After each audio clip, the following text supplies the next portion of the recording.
Hello everyone, and welcome back to another Heartwell dev stream, the live stream series where I continue to develop this adorable Souls-like action RPG with platforming mechanics and a branching narrative. And if you want to find these dev streams interesting or helpful, be sure to subscribe to the YouTube channel and boot that bell button to stay notified. Now, I'll freely admit the past couple of weeks I've been pretty busy with stuff IRL, so I haven't been able to get too much done on the game dev fronts outside of streams. Mostly been working on that introductory cutscene. Still got a few more animations to throw in there, but I'm getting towards the end of it, which I'm excited about because it's taking up a lot more than I thought it would to get that all working. As for what we'll be working on tonight, though, you're probably noticing that I'm back on this frame again. So this is the frame where we're going to begin building the first dungeon's first area in the game. However, before we can do that, we actually need to make sure that our background for the level layout is all good to go. To that end, in the past couple dev streams, we've been very busy creating just that. So this is the first area within the dungeon itself. And we also have the lower levels, of course, which took a very long time to design, but this is more so like also, welcome KK Sports, welcome Copper Netson. Thank you both so much for dropping by. Hope you're both doing well. And yep, that is the music bot, KK Sports, indeed. As I was saying, we designed basically this is like an outline for levels, which was very much needed. But now we get to do one of the more fun parts, and that's actually giving some color here, making each of these rooms and hallways actually look like rooms and hallways and not a collection of numbers and tiled out walls.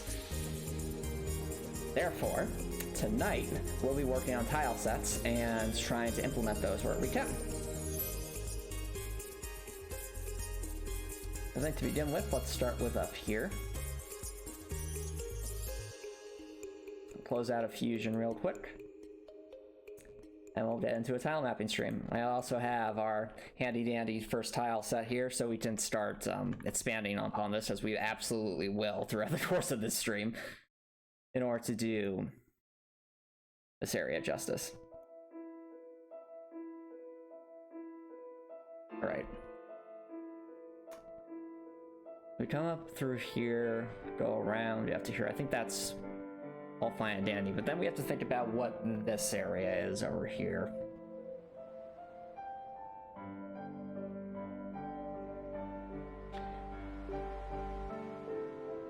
I think to start, let's use our default little pathway here. Yeah, baseline. I feel like most of the paths here are going to look like this, which makes sense. It is kind of the basic design of this particular area. In the halls themselves, at least. Ooh, another 15 reps per set. Oh, nice, Copper Netson. Exercise is very important. Wholeheartedly recommend it.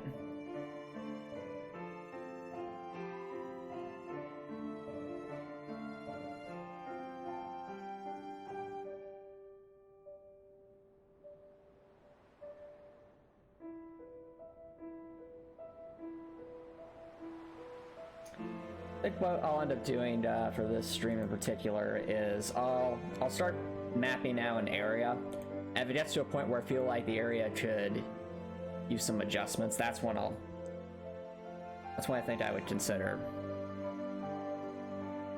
going back into graphic scale here and making some new tile sets.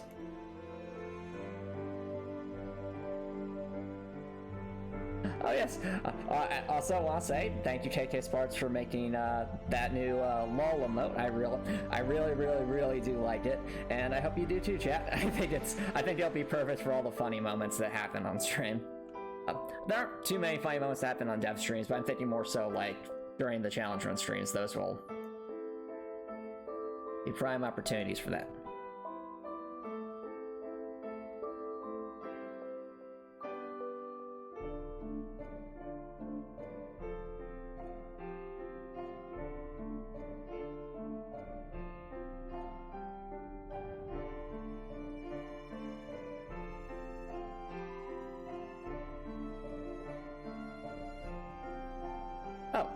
Good question, Topper Nicholson. So, to use the emote, there's a couple of ways. One would be to use channel points to unlock random emotes. The other would be to use the tier 1 subscription on Twitch. So, either or. Exactly, KJ Sparks. Exactly.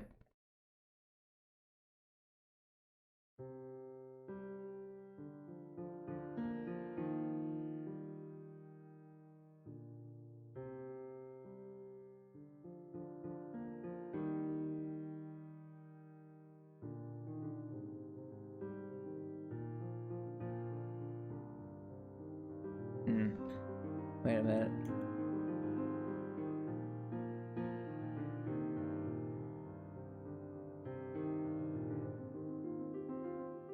I think I'd have the shading wrong in that one section. But that's easily fixed.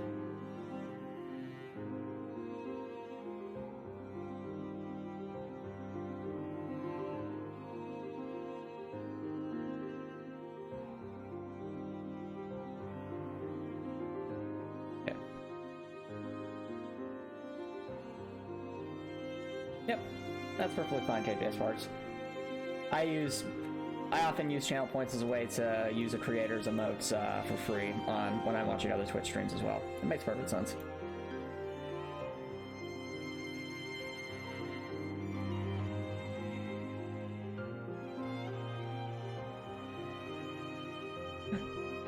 Look out for Nicholson. Don't you have plenty of sandwiches to spare? I mean, like a ton. It really doesn't cost that many sandwiches to temporarily get an emote.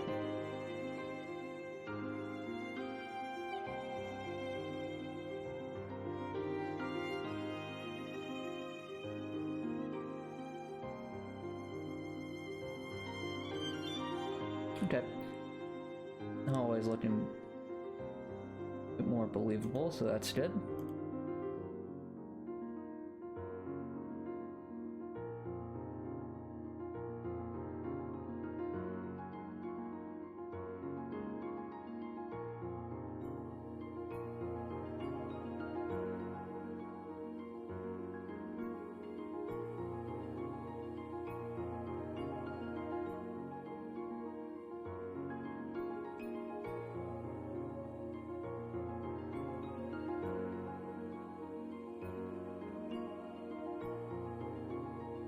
Okay. Oh, have fun with those, Copper Nicholson.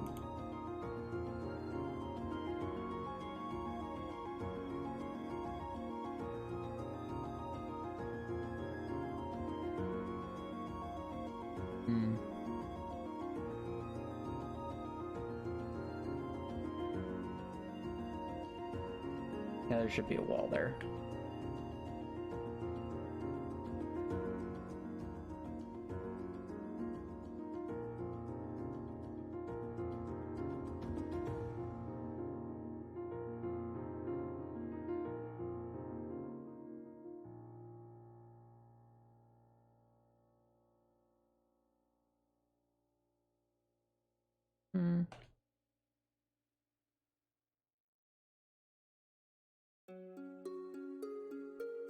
Okay, fair enough, Copper Nicholson. Do what makes sense for you.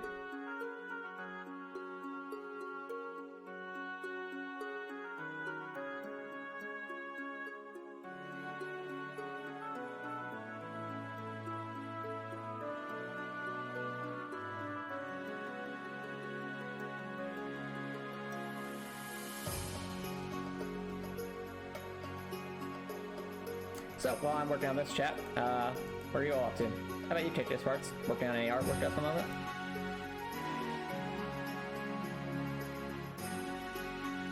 I know Copper's at the gym.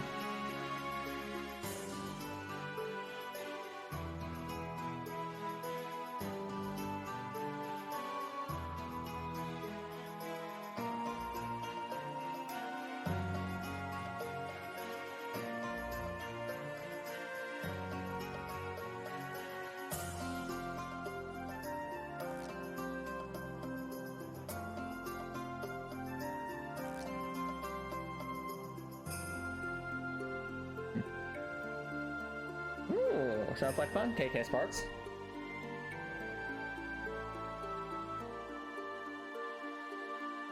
I don't have anything to say at the moment, Copper Nicholson, but thanks for asking.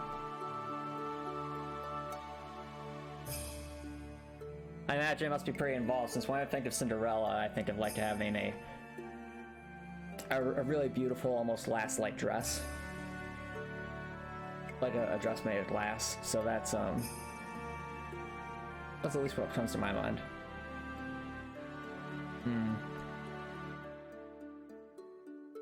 People wanna...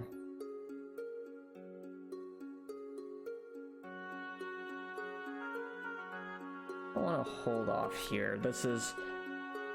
I feel like I can do this particular spot justice until we've done the rest of the dungeons, as this is more towards one of the ends. Go over here.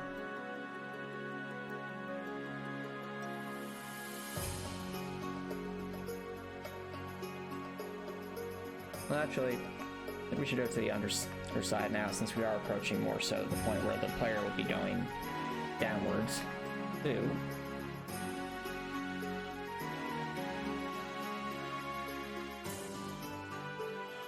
Okay.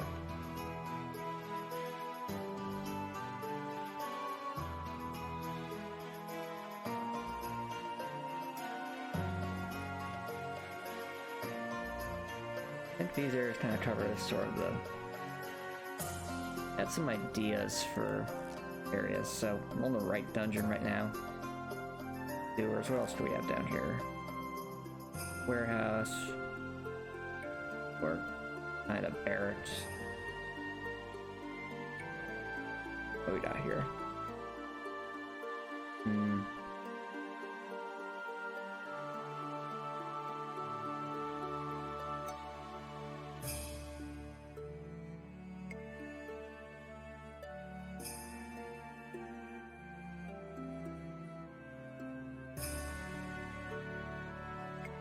Oh yeah, KK Sparks. That sounds very interesting.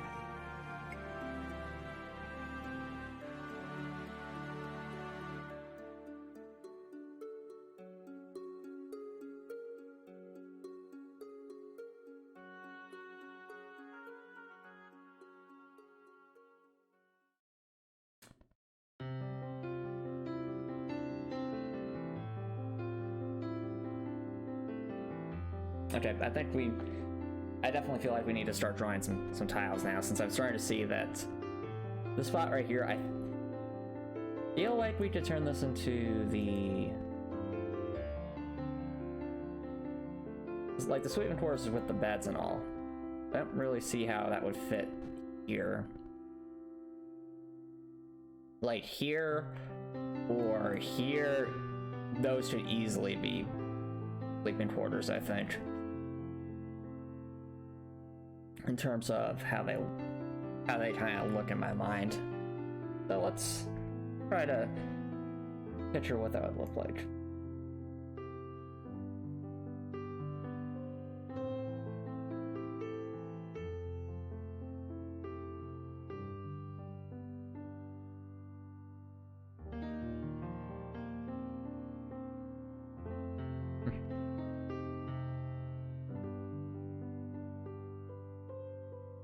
Oh, yeah, that's true. A lot of the Grimm Brothers fairy tales are pretty brutal, but that just comes with the territory.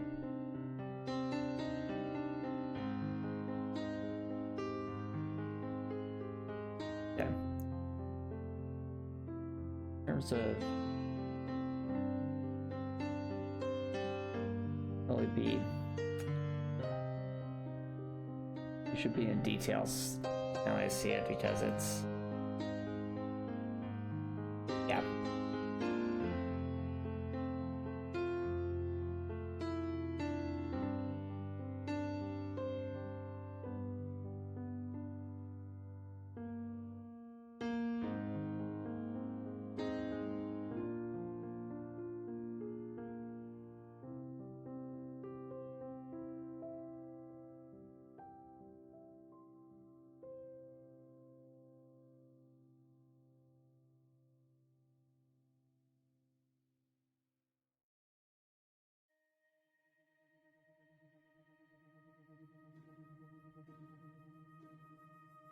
Hmm.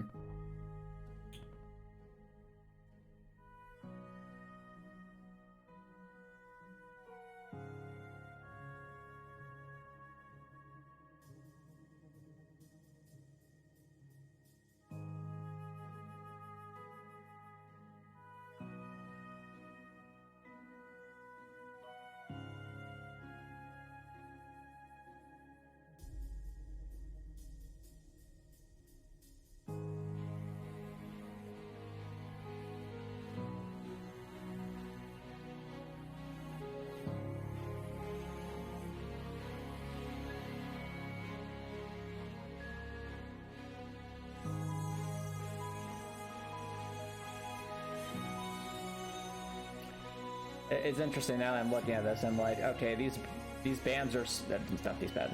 These beds are so like stacked together against each other that there's no room. There'd be no room for people to walk. So that's. So I'm imagining like if there was a floor here, this would be over here. So have at least a tiny pathway, even if this is all at the same level, relatively speaking.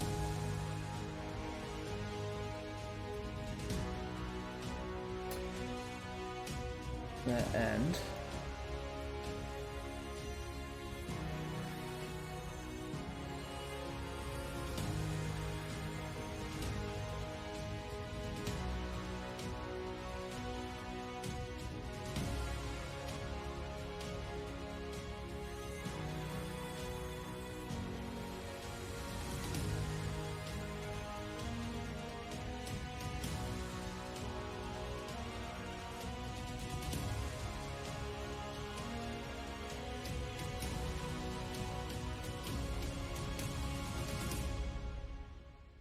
Mm-hmm.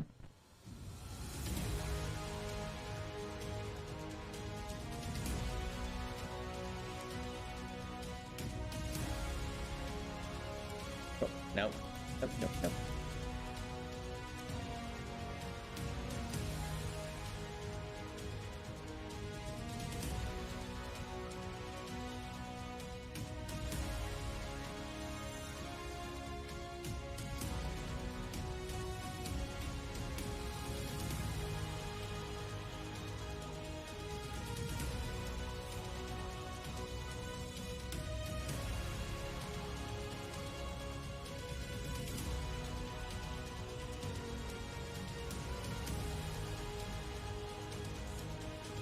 Also realizing we're going to need differently colored beds just to differentiate height, because this will get confusing.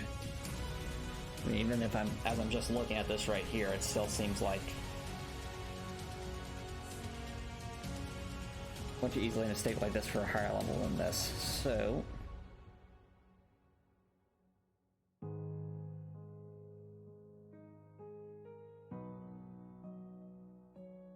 we're fortunate to have these different tile sets, which we can just make a smidge brighter to signify their height.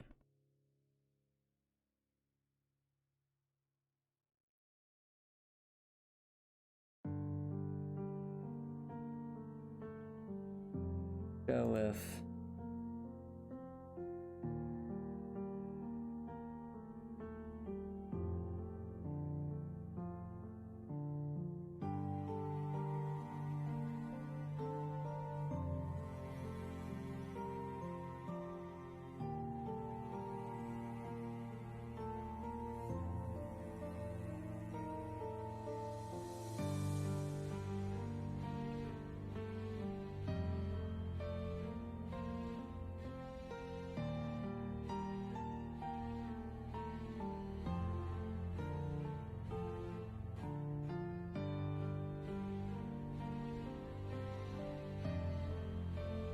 that's it. Okay. Now layer one. Well, part of it is.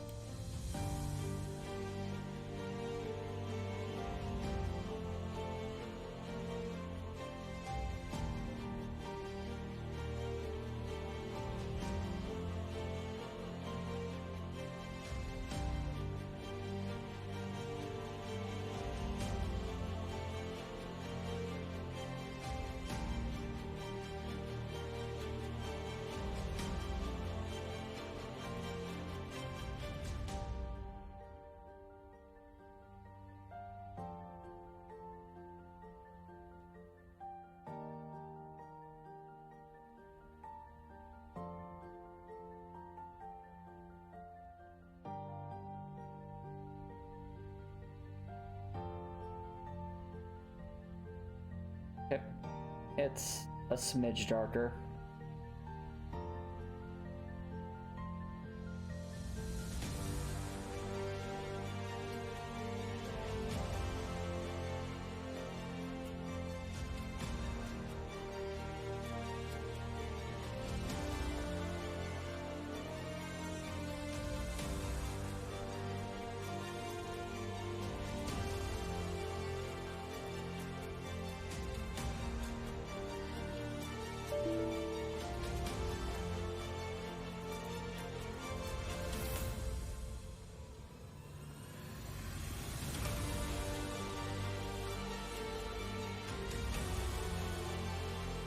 No, I almost want to make the wood even just darker still, because it is still kind of hard to tell.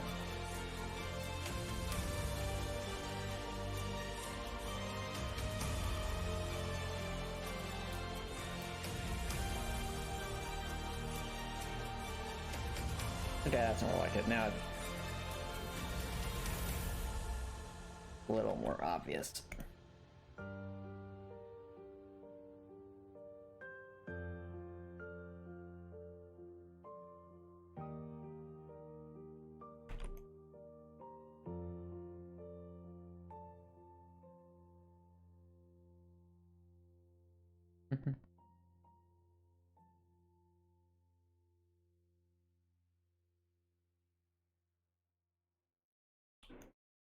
Let's see here.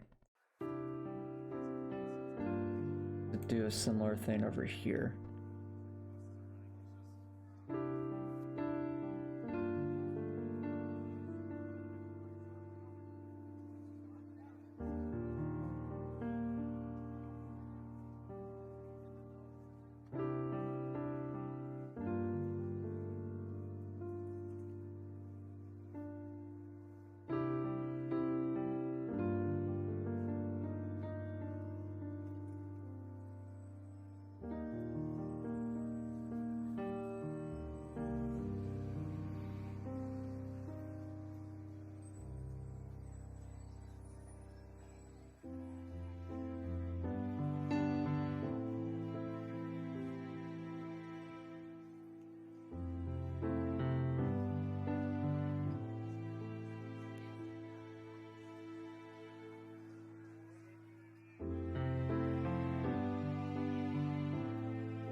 Yeah.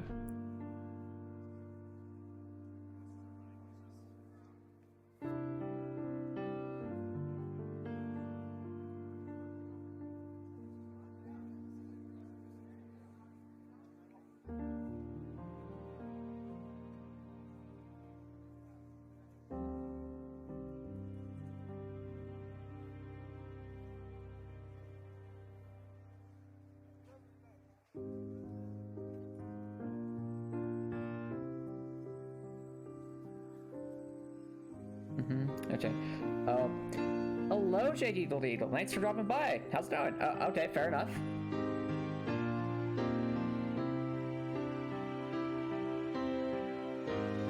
Well, what's new?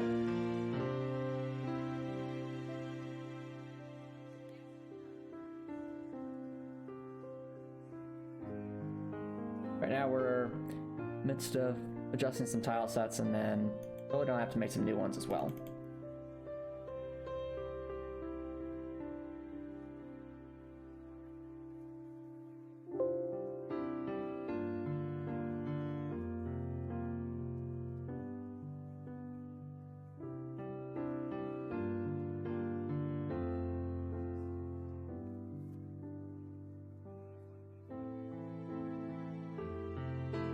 There we go. Yo, nice. Glad to hear your name's almost done, Eagle. That's awesome. Awesome. If it adds music sounds, that's nice. Best of luck with finishing that up then. Speaking of stats, that's kind of what we're doing. So making tile sets, and then we're going to actually be putting them in here.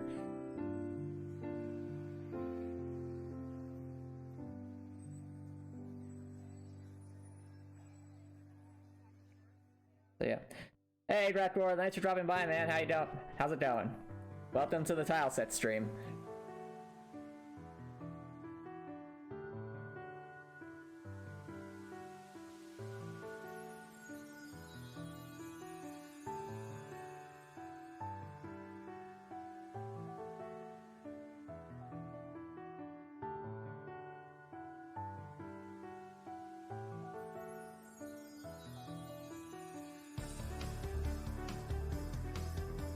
Careful.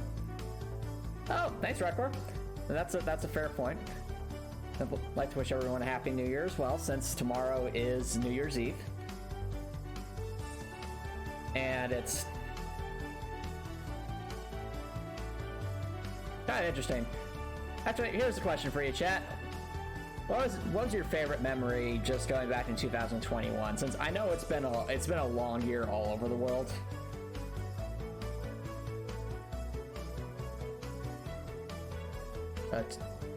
To be sure. But I also try to focus on the positive whenever I can. Sure. So what was your favorite moment from this year?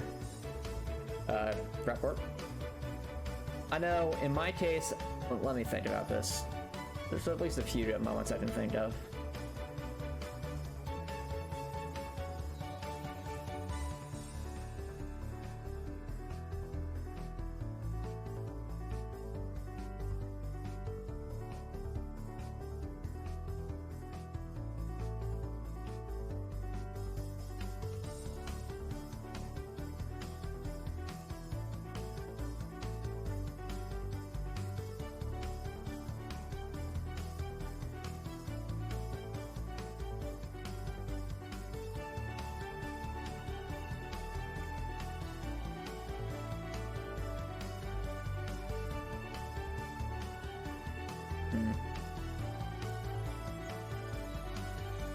Oh, that's good.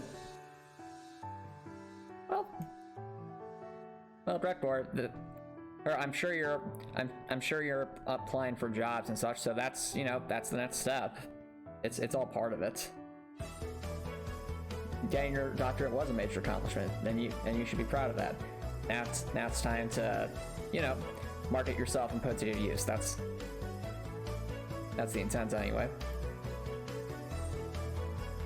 I guess if I were to think of it like that, what would be my favorite thing this year? Actually, wait, was it? Correct me if I am wrong, chat. But was it this year that I made the Discord server for our community, or was that last year?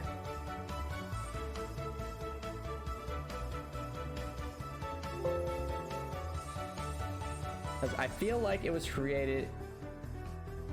Yeah, I think I remember creating it earlier, like in early this year, and if that is the case, then let's think about that.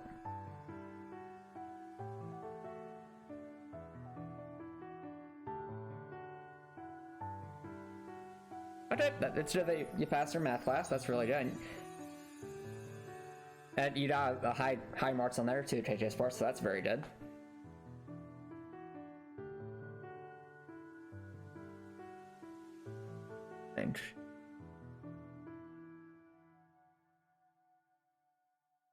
I think in that case, one of my favorite memories from this year was I was making the Discord server and being able to chat with you all and support you all off stream, because I feel like that was definitely an important moment for this community to be able to interact with each other more often.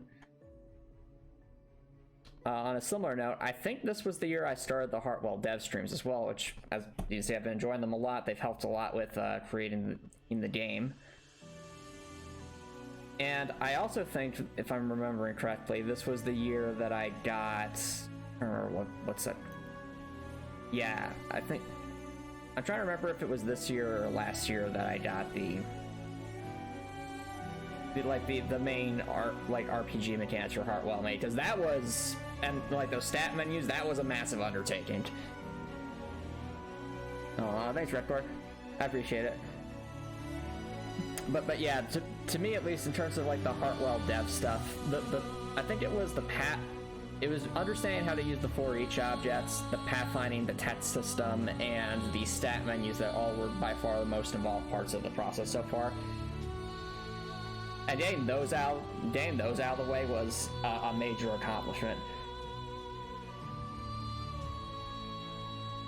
In terms of non-Heartwell dev stuff, this was the year, I would say, bar none, my favorite moments from the challenge runs was definitely defeating Diorgus at level 1. That was the amount of effort that boss took to defeat, the amount of practice and strategies we had to come up with.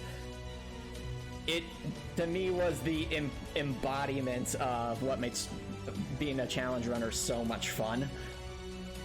Because there was so much that went into doing that fight. And when it was finally over, I distinctly remember being afraid that there would be some secret phase 5. I was scared that there would be more. Which is so... fair enough, Dark Lord. I mean, I'm sure it's excellent. No, not you. I was about to say just for breakfast. No, Ragglefish Games did a phenomenal job with Crossroads DLC. And I'm sure that's the stuff I didn't see in the level 1 challenge run is excellent as well. It's just, right now I'm a bit more focused on other stuff. It really is, you're right, Drakor. That's how I feel like if you're going to add content behind a paywall, it should be pretty significant and worth the price of admission. And I think, you know, for the price that the Crossroad New Home DLC is, it's definitely worth it. Like it's almost like getting another 40% extra a game. It's 4 more chapters plus lots of side content for end game stuff, which is just so cool.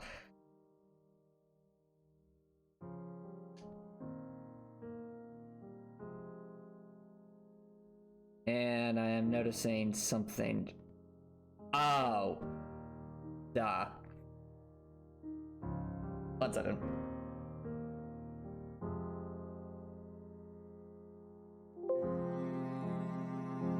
So, there we go. Okay.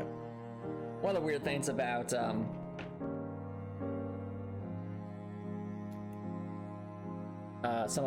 image editors is a lot of things use black as the default background color in order to hide like background stuff, but I usually use white as the default background color simply because I just find it easier on the eyes for me. Makes it easier to see some of the darker shaded details. Yo, you're in the process of redesigning your consumable system? Awesome, Drekor. I'll be interested to hear how that goes.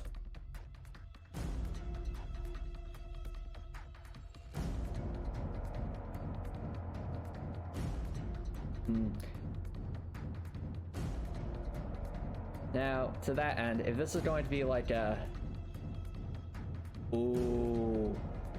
This is going to be such a tiny, unnecessary... I'm not sure if unnecessary is the right word, but just a tiny detail I'm thinking. Like, if the intent is that if this was supposed to be like some kind of area that people were staying in, they probably want areas to store their equipment. Not seeing much of that here, so we have these, but we don't really have like some kind of like drawer system on the bottom. Almost makes me wonder what if we did like some kind of dugout thing here. Wait, no, that wouldn't make sense. They wouldn't just... If we did that, all we do is people have to walk here. That doesn't make a whole lot of sense. What was the thought? Let's try just a Stoney background and see if that works. Speaking of Stoney backgrounds, when was this?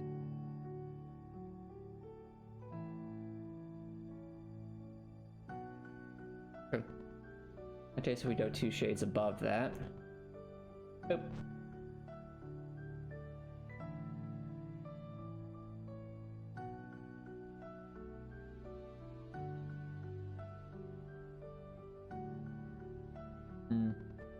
Actually, wait a minute. Before I commit to that, maybe some kind of, what would a tile look like? Well, that's not really going to help us much.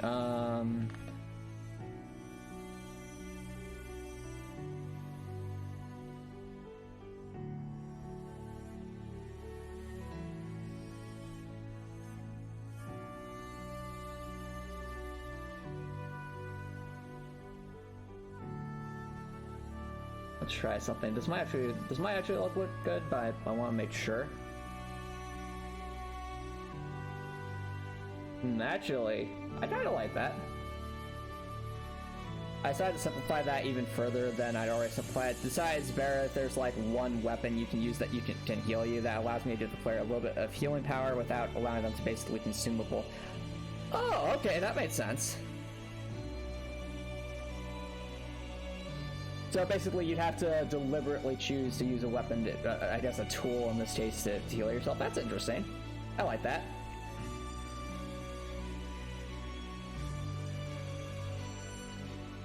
Intrigued me, Drakor.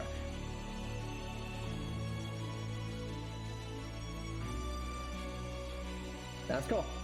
And that's the other thing about one of the challenges of developing, you know, a game, especially as a solo dev, is trying to make sure you don't wear yourself too thin in terms of scope. And that's very easy to lose sight of. I mean, I could use Heartwell as an example. Remember the stat menus for like the weapon leveling up? My original idea for Heartwell's weapon levels up was a lot more complicated than that, and might have been doable with a massive team, but as one guy, it just would have made each weapon a nightmare to craft in terms of programming and things like that. So the system we have now is a greatly simplified version of that I feel is a bit easier. It's definitely easier for me to implement, but also doesn't sacrifice the... It doesn't sacrifice my original intent with the system, which was to try and make each of the weapons unique beyond just having slightly different attack ranges or things like that, or different damage values. Oh, made sense, Record. Trying off support for stuff and ending up with... Yeah, exactly. I think the term for that, Record, is called the minimum viable product, which means you're trying to design the game in such a way that you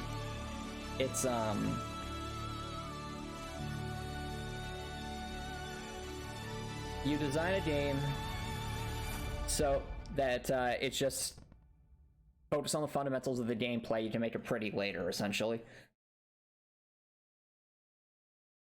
Fair enough, Record. No, I encourage you to keep at it.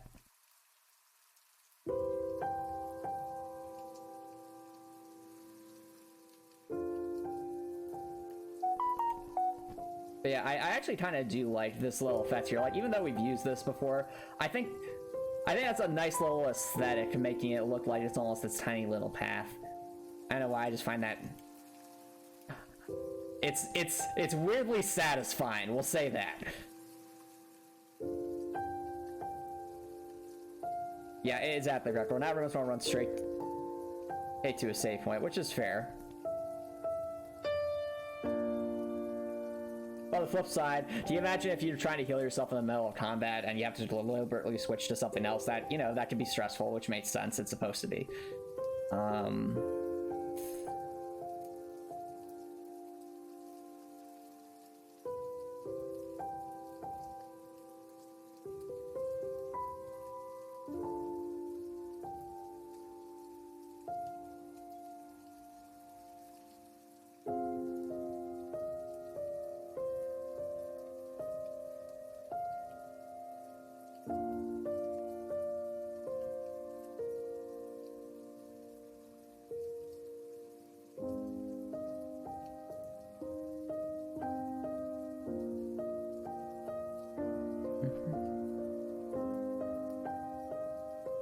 That's fair, Record. Though, to be fair, there's always going to be speedrunners, and let the speedrunners have their fun. But I generally agree with what you're saying. Not everyone's trying to be a speedrunner.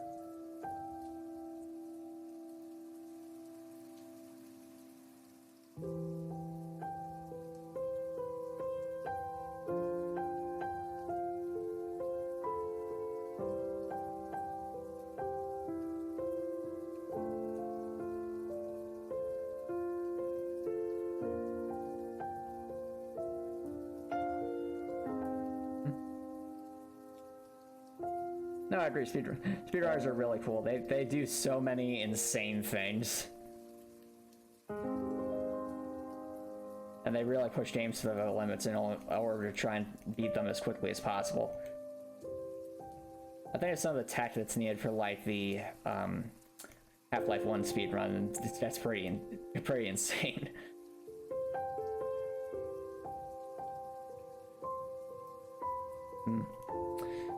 Looking at this, contrast isn't quite high enough to my liking.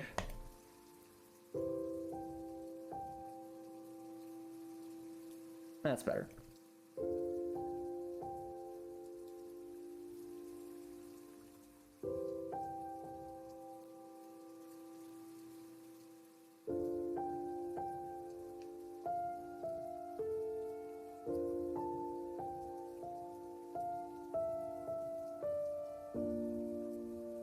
Speedruns can be quite entertaining as well, exactly, Gregor.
No, it's okay, of course, okay. I didn't ask anything. I'm just deep in thought right now, trying to think of how this will make some modicum of sense in terms of its layout.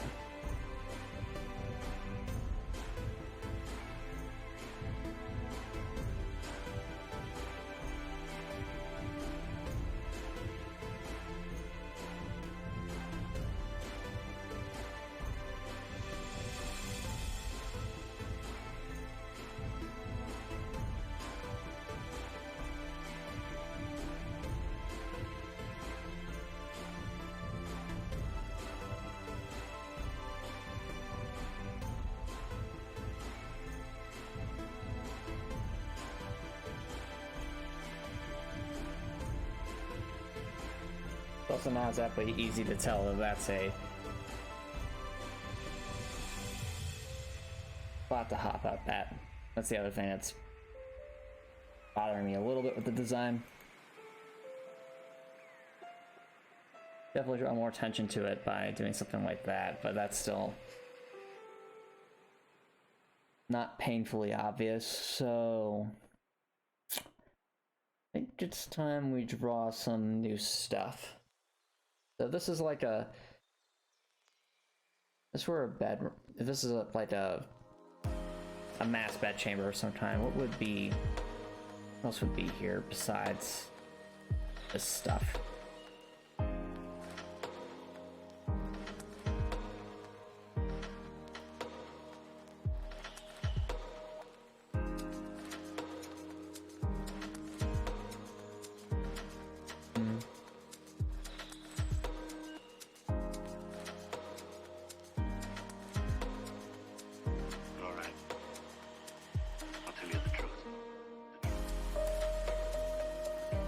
Erase that. Come back to that in a moment.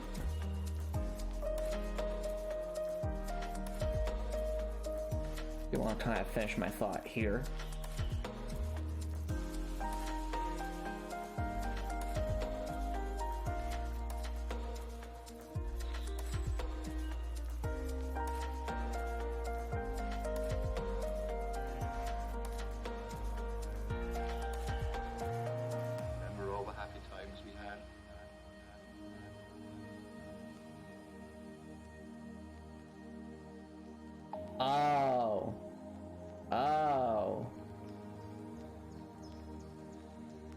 That would be there.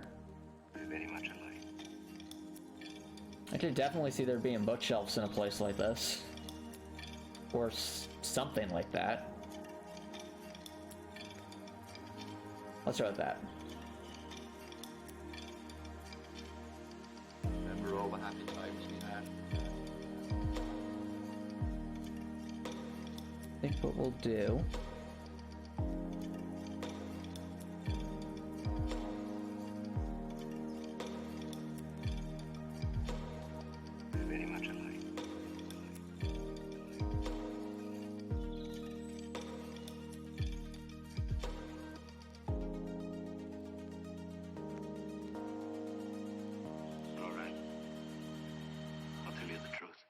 Let me make a wider variant of this, but something like that, and then we add the books here. So boop,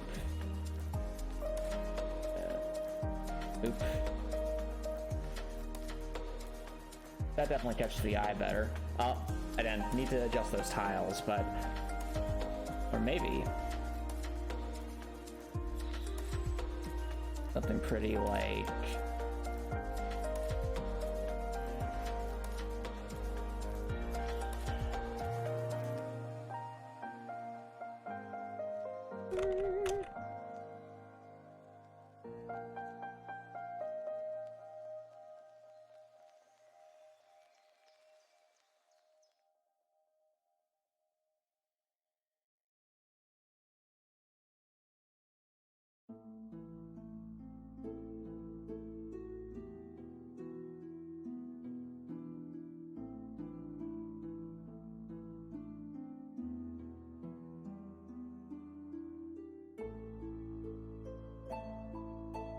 That worked.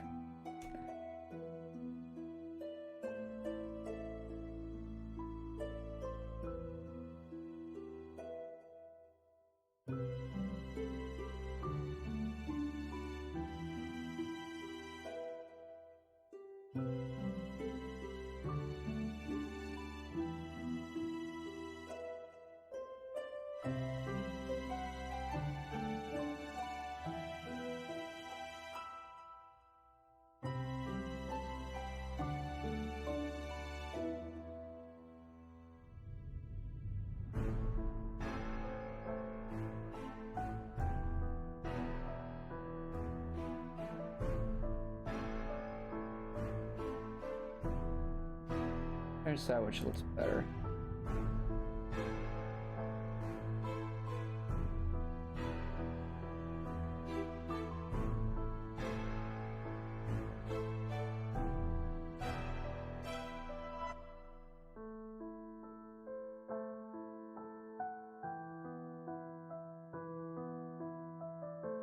That's over here.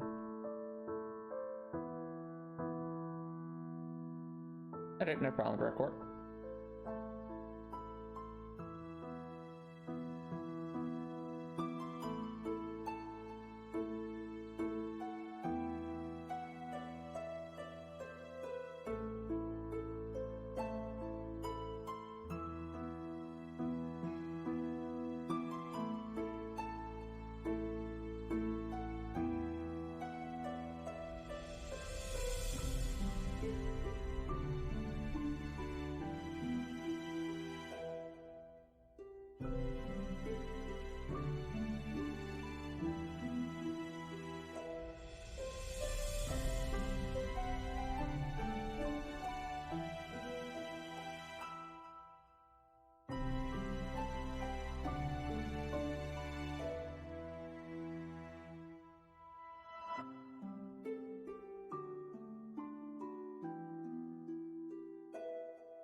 Hey, Sizzle, thanks for dropping by. How's it going?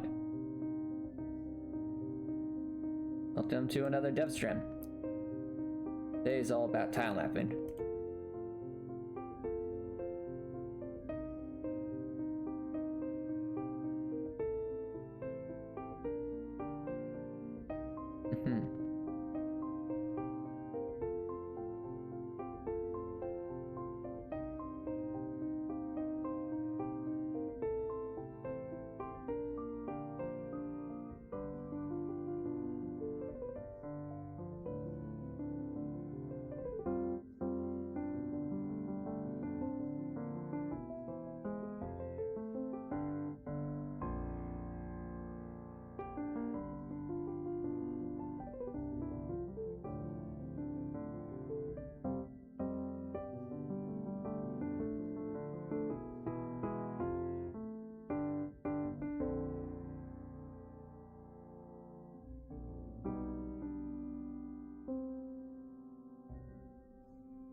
Yep, might have to head off. Alright, no problem.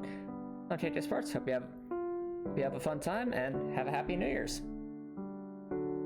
Thanks everyone for dropping by, and have a good rest of your year, KK Sparks.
Well, if we keep it with the beds, though, it's at least somewhat consistent.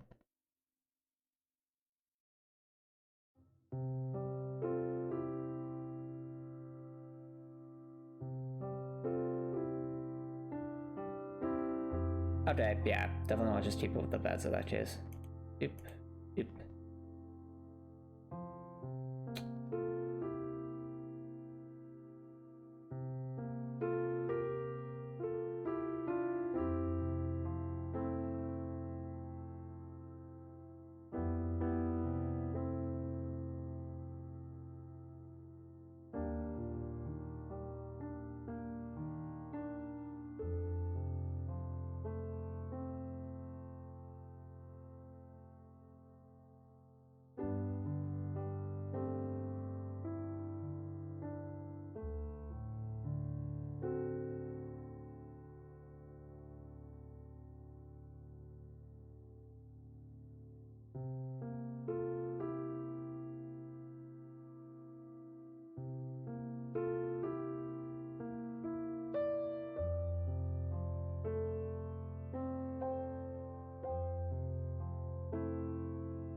Okay.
All right.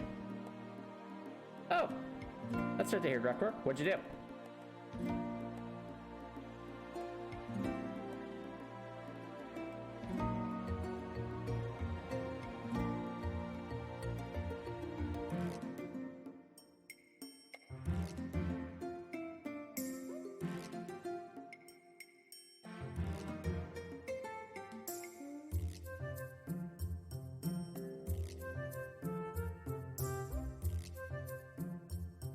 Trying to be more healthy and got a bit of a head start on what you normally consider. Oh, that's awesome, Record. So what'd you do?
Okay.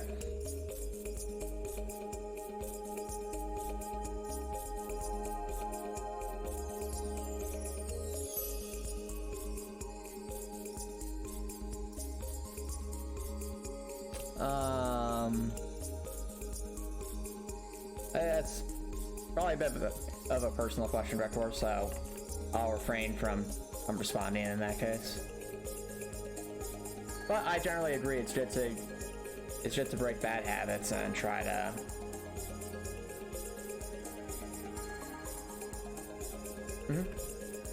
But in general, I think it's just to, you know, refrain from or break out bad habits and move towards more healthy lifestyle, which I think sounds like what you're doing, Rektor, and that's important. So good for you, dude.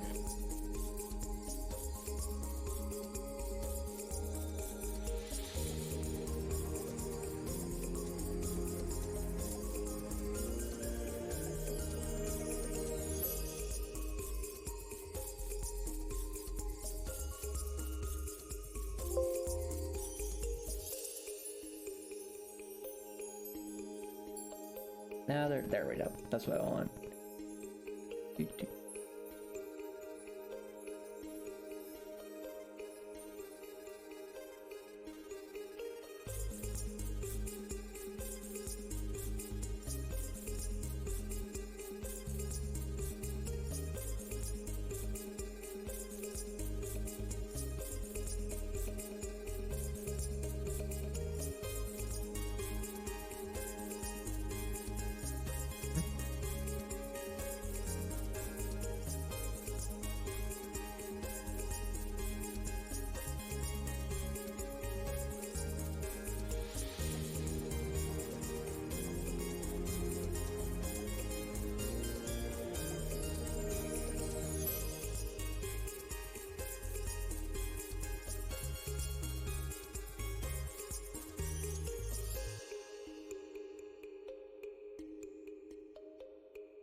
Yeah.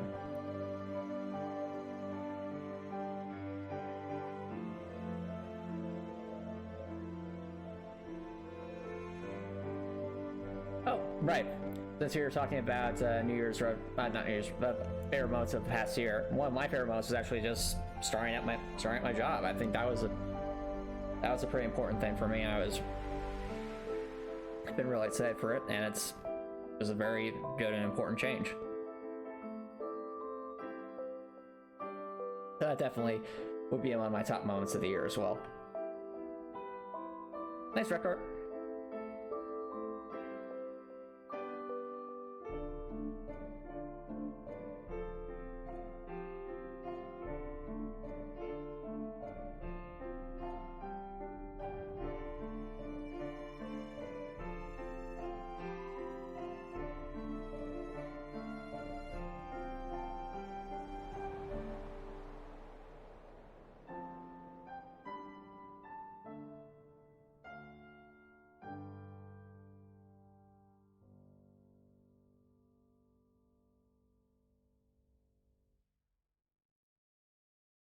Alright, took us a little bit, but speaking of new things, I think this room here is starting to come along nicely, personally.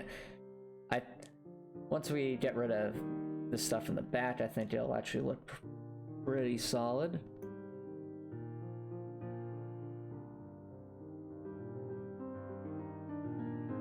There. There.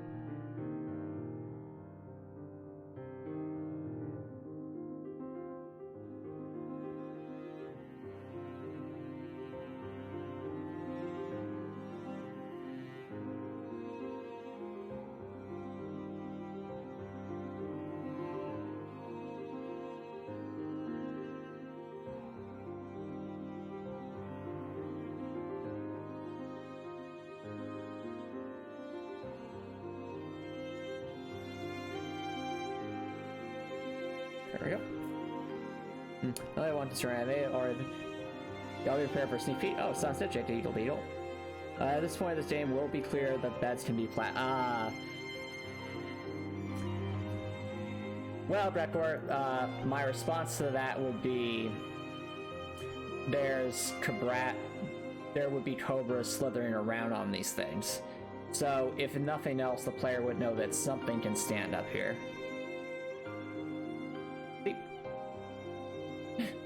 No, it's no problem, Record. The other thing is the person, when they're entering this room, would drop down here onto this bookshelf, which is adjacent to the beds.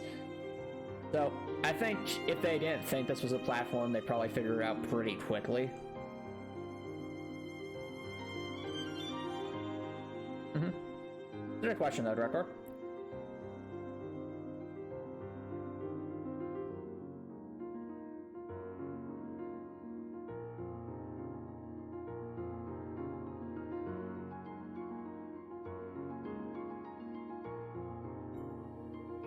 That is actually one of the things I've been trying to keep in mind with like these different I'll call them tile sets here, is trying to make sure that if it is a platform that it's apparent that it's such. Because I know in Crosscode there are a few instances where it could be hard to tell if something was a platform. The one I think of was, you guys remember that one rock you have to jump on in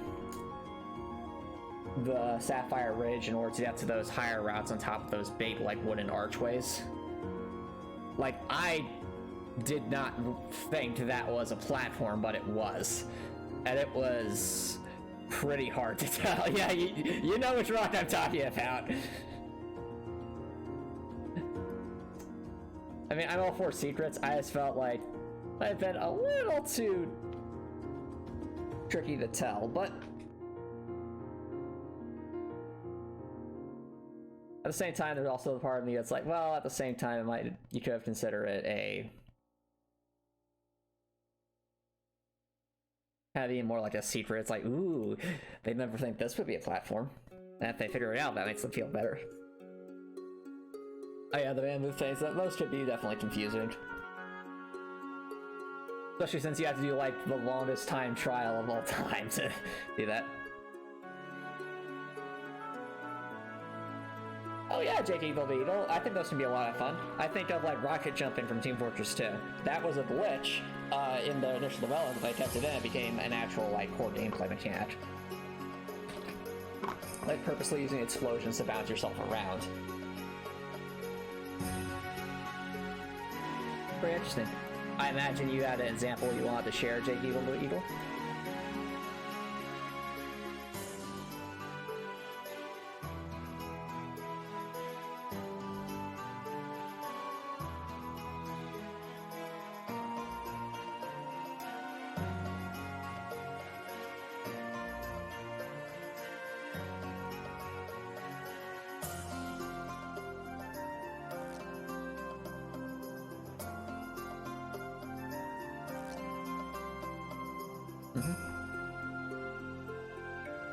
There's a type of special evolve known as the time evolve, which are small 2 pointers that spawn 10. Okay. Okay. And how would that be, just so I understand, how is that a mechanic that didn't quite work out as intended but works better because of that? You want them to spawn all together in random places. However, they would spawn all together and then burst it. Oh, I see what you're saying. So you were saying originally it was just, okay, you clicked it, pop 10 random balls on the stream, but instead it's like more of an explosion. I agree, that does sound a lot more interesting than if it was what it was originally intended to be. That's pretty cool. Pretty cool.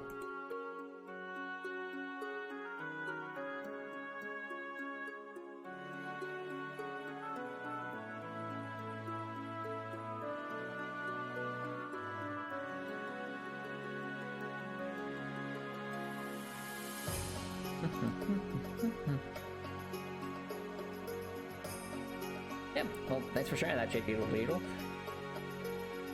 Cool. It's cool to hear other developers talk about some of the stuff they're working on and how that's going.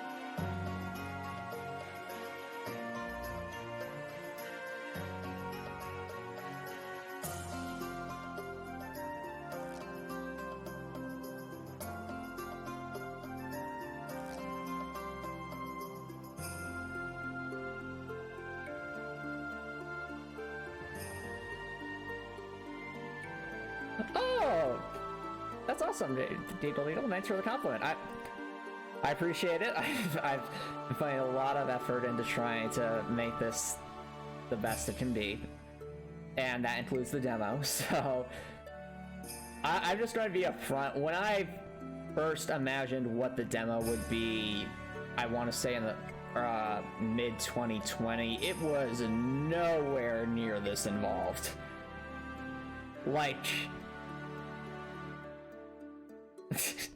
you say that, Redcore, but you also have to realize this is the demo, so let's just say I'm saving the more I'm obviously going to save the most interesting and challenging stuff for the full game, for obvious reasons. And I wouldn't necessarily call...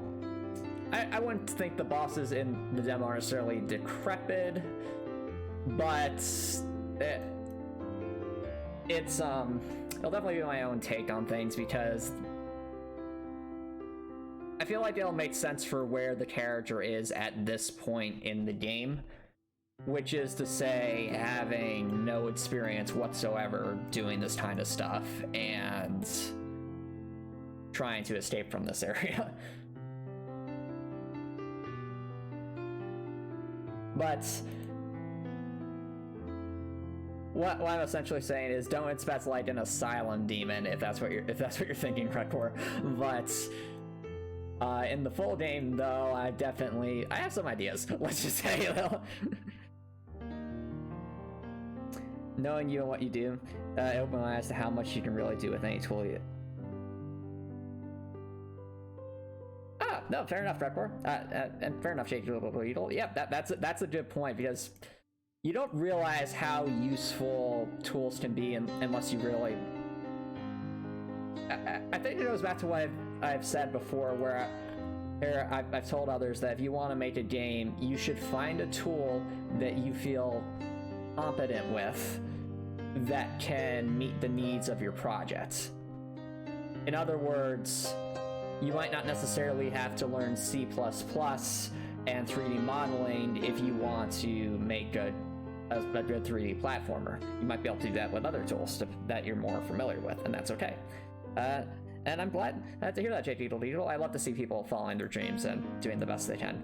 But yeah, to that end, as far as I'm aware, there isn't really an action RPG like this that's been made with Multimedia Fusion 2, or I should say Clickteam Fusion 2.5. Again, if someone here is watching this and be like, well, hey, Antomicx, wait, there's this game, well, please correct me, because I'm always interested to hear about other indie games.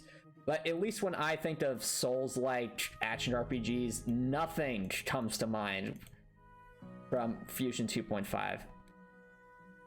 And while I do think there are Souls-like games that are like pixel art or 2D games, I don't really think there's one that's quite like this. I mean, I'd say, well, what about Crosscode, Antomicx? And I'd say Crosscode's its own separate entity. It's done its own it's more, I think it's more like of a Zelda Souls-like, because it has all those puzzles and you can't jump on command, you have to auto jump. It's also got its own unique sci-fi feel, but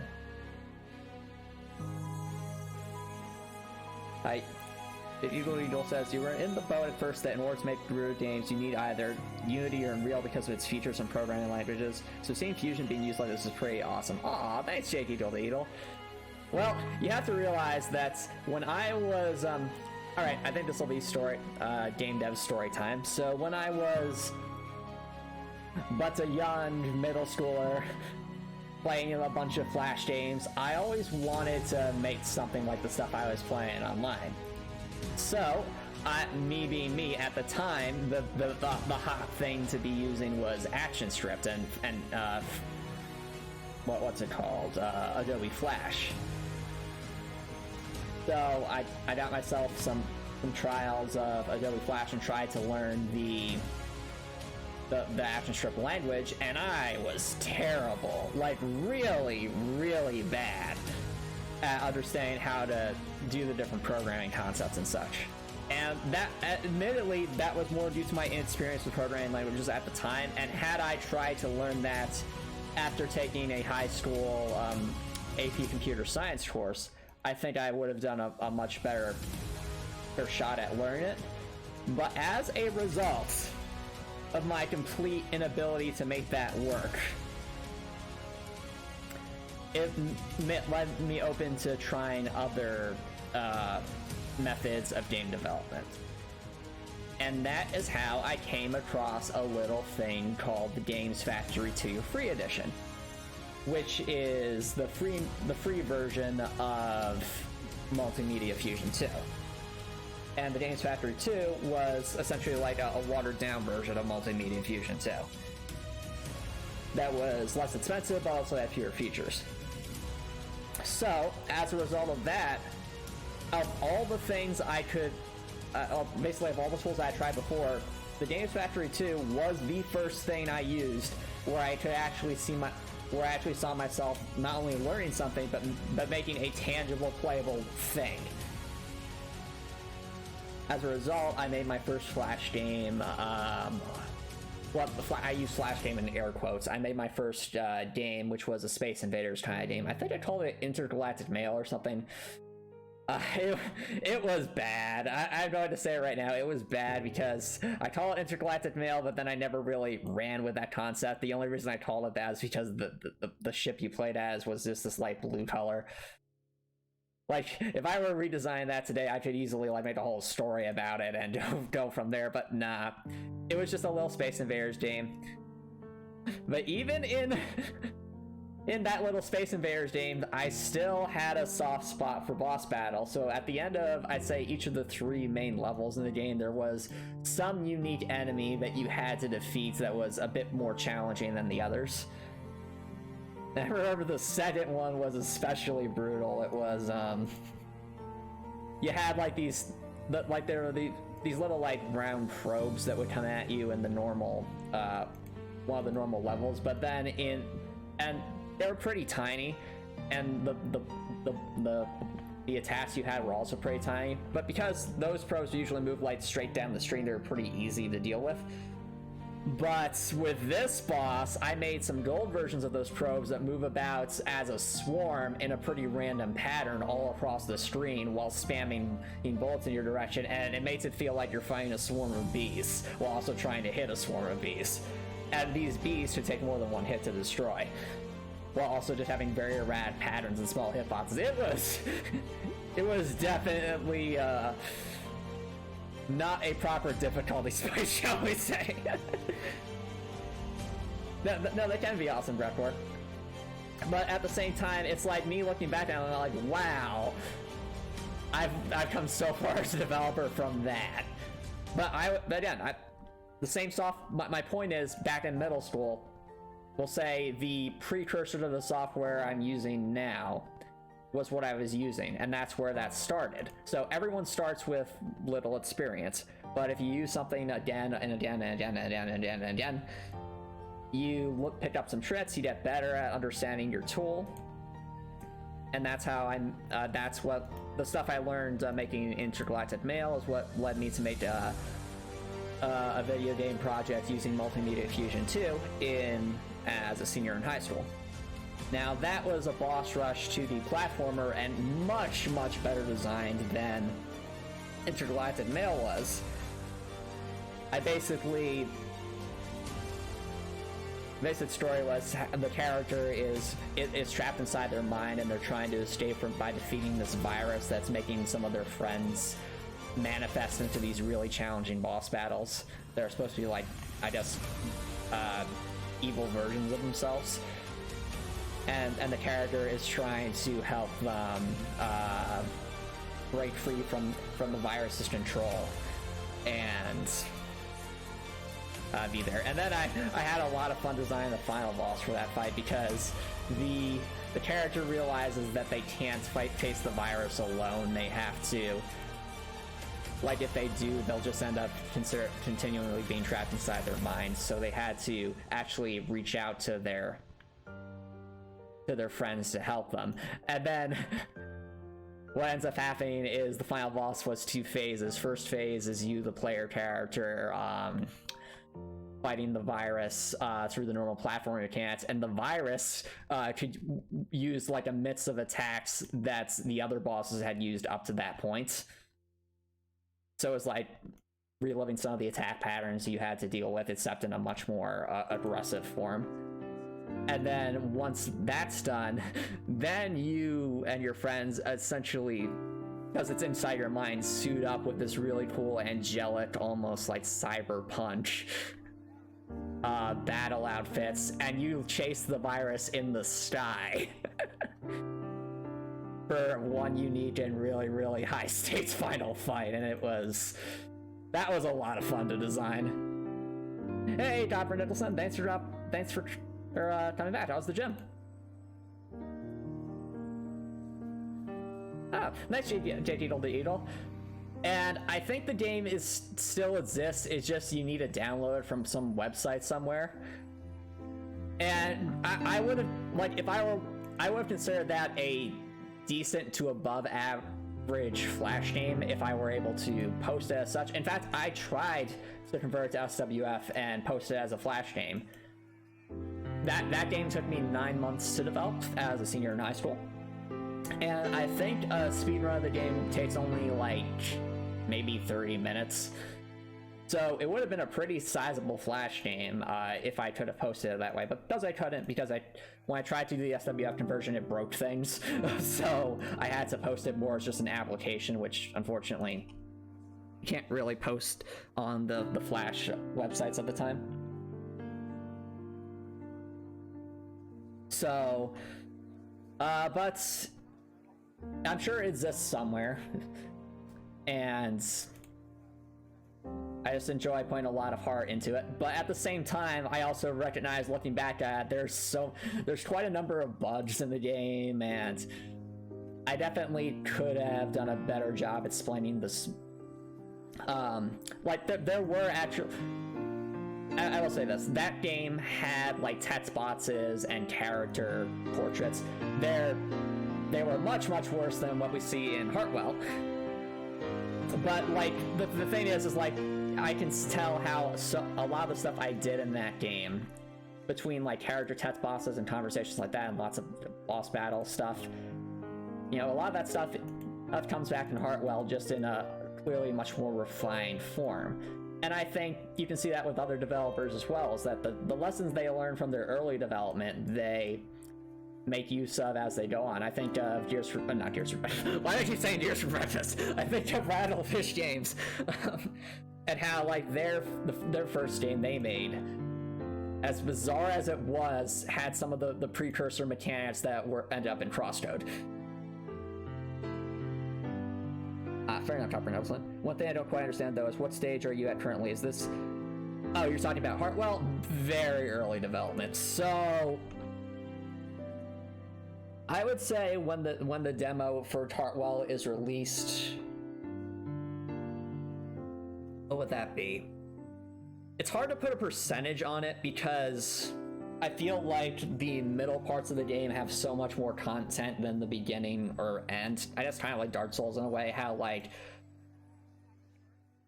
let me use Dark Souls as the comparison because that's the easiest thing I can think of. If I were designing Dark Souls and you were at, if let's say this was Dark Souls and you say, okay, Antomicx, when you finish the demo, how far in Dark Souls would I be? And to that I'd say, well, when you finish the demo, you would have basically escaped the Undead Asylum. So, JD, if you've played Dark Souls, you'll probably recognize how tiny that is compared to the rest of the game.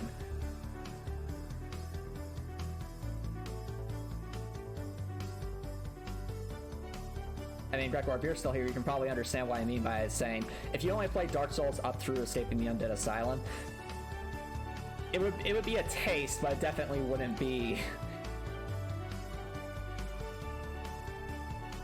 That's not too far off, and the reason I say it's hard to put a number on it is because I can't imagine making 50 dungeons like this with this level of complexity, but I can imagine making more dungeons that are larger and even more complex or more involved or more interconnected in a grander world, or reusing levels and dungeons in interesting ways.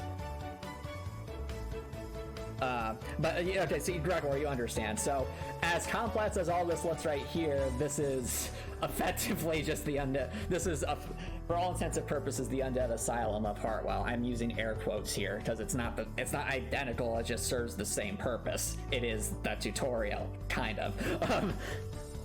And when I say kind of, I mean, from what I've showed you guys, the tutorial proper in this dungeon doesn't last long at all, and then it's just a dungeon. It's still the tutorial dungeon, but I want it to feel like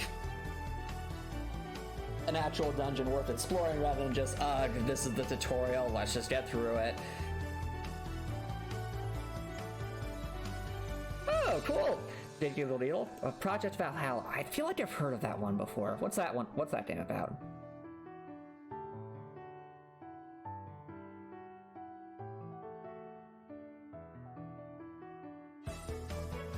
Oh yeah, I mean, also, can I just say, I like how this room looks a lot better now, because, I mean, look at this, chat, it actually looks like a room. It exists. It's not just some bunch of numbers. Eventually, the whole dungeon will have better aesthetics. It's the code name for my first... Oh! That's cool, Jake Eagle the Eagle. It is a room indeed.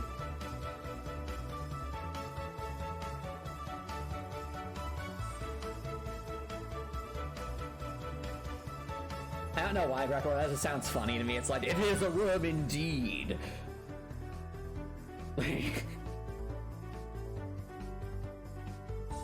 That's all I heard.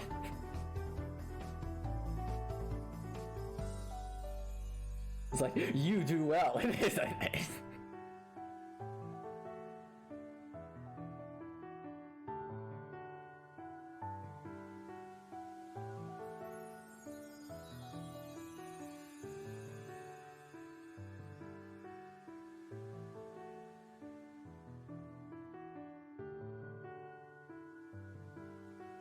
There you go. Okay, am I... Who has a better singing voice, Alpha or... No! It's at the table. In my answer to continue, this is indeed a room. Alright, then, mission accomplished. It is indeed a room, and not a... And not anything else.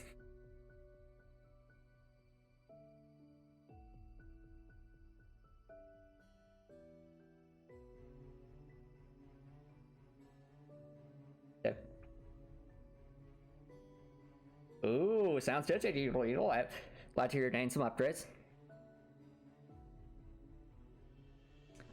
I'd say none of them, Copper Nicholson, they're not particularly good singing voices. I mean, give us a perspective, Sarah would sound like this.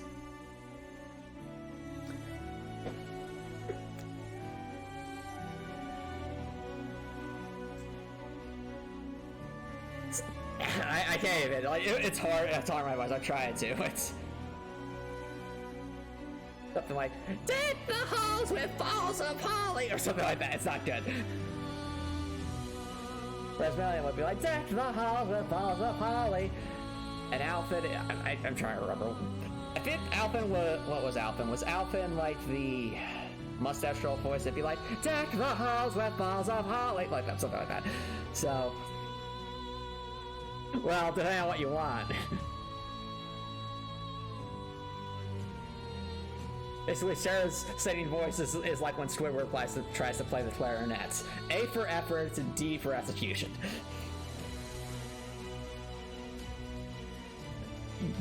Yes, Alvin is Elise's friend, in quotes.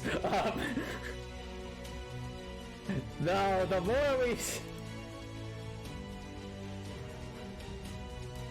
Actually, to that end, I think, since we're talking about favorite things, I think just being introduced to the Trails of Cold Steel series, and I guess Falcon's games in general was another one of my, I guess, not necessarily favorite moments, more so one of my favorite parts of this year, is because I had no idea just how amazing their game's world building was. And, like, Trails of Cold Steel is such a joy to play in terms of the... You voted for President Alvin? No. In terms of its characters and just the world it created, it's just so good.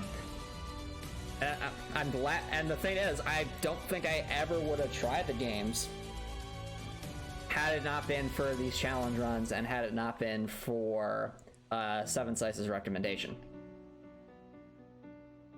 So in a way, I could say that you all played a role in introducing me to a really cool game series. That, depending on how good it gets in the later games, could end up being among my favorite games of all time, which is cool.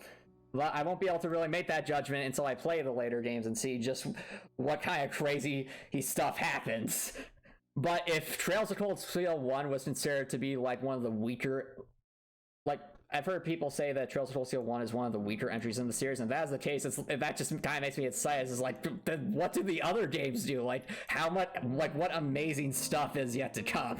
Like, that's kind of where my head's at there.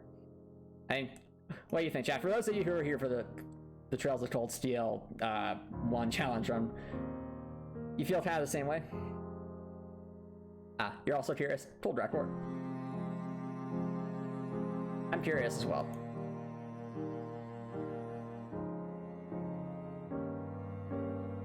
Especially with, like, the cliffhanger they left us on at the end of Trails of Cold Steel 1.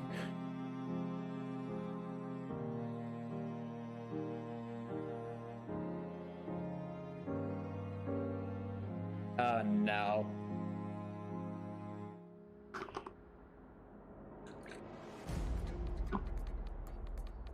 I see a 94.8. Is that what you were trying to post, Dr. Nicholson? I didn't say that real quick. 94.8 in the Alphen voice, so there you go. Meme done. Okay, that's an understatement. I'm sure that's not what you meant, but that's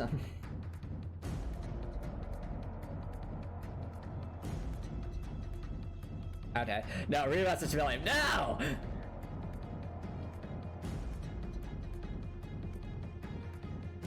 Okay, fine then.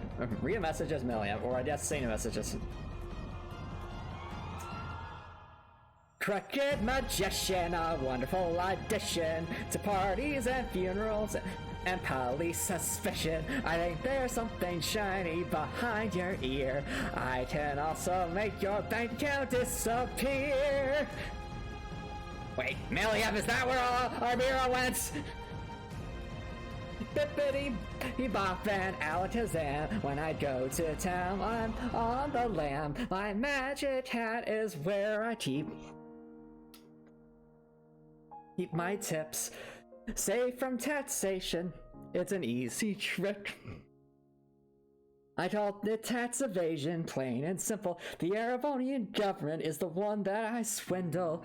Crooked magician on a musical mission. I may have failed grade school, but I still have ambition. You know, I feel a lot more than that with that. That's not William. Hey, Copper Nicholson's the one who asked me to sing that. Okay. Now what you were saying, Gregor? Sorry, Jake, you were saying it? Oh yeah! I think it's really cool when indie developers do like collabs.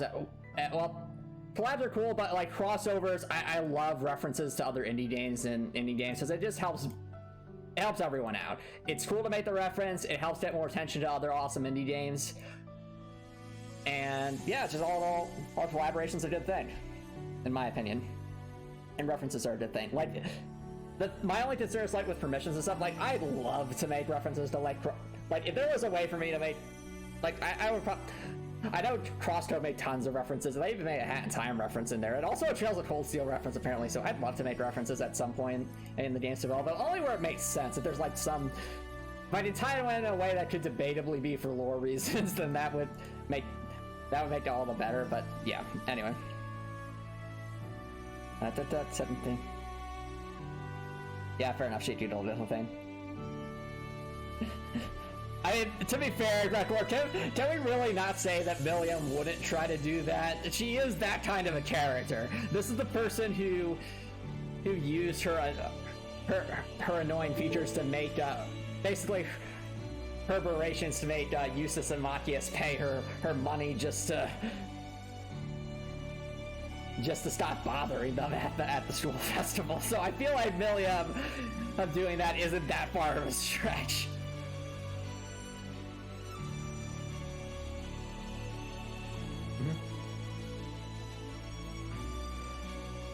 Well, I actually think Copper Nicholson tax fraud is an awful thing.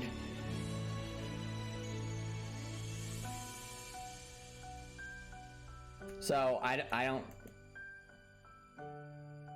It's an awful thing because you have to realize that taxes go towards helping everybody. If you live in any kind of society, it does require some amount of upkeep in order to be able to provide service, not just services, but also just basic functions to make that society continue. Now, there are many different kinds of taxes, but in general, well, some amount is necessary in order to maintain all the good stuff in that society. Hence, why I think tax evasion and tax fraud is a very serious problem.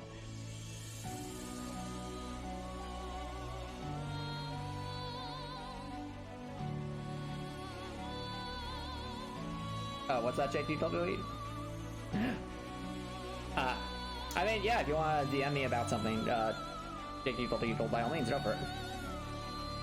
I just probably won't be able to get to it until later because right now I'm very much in tile mapping mode and with busy coloring in different areas.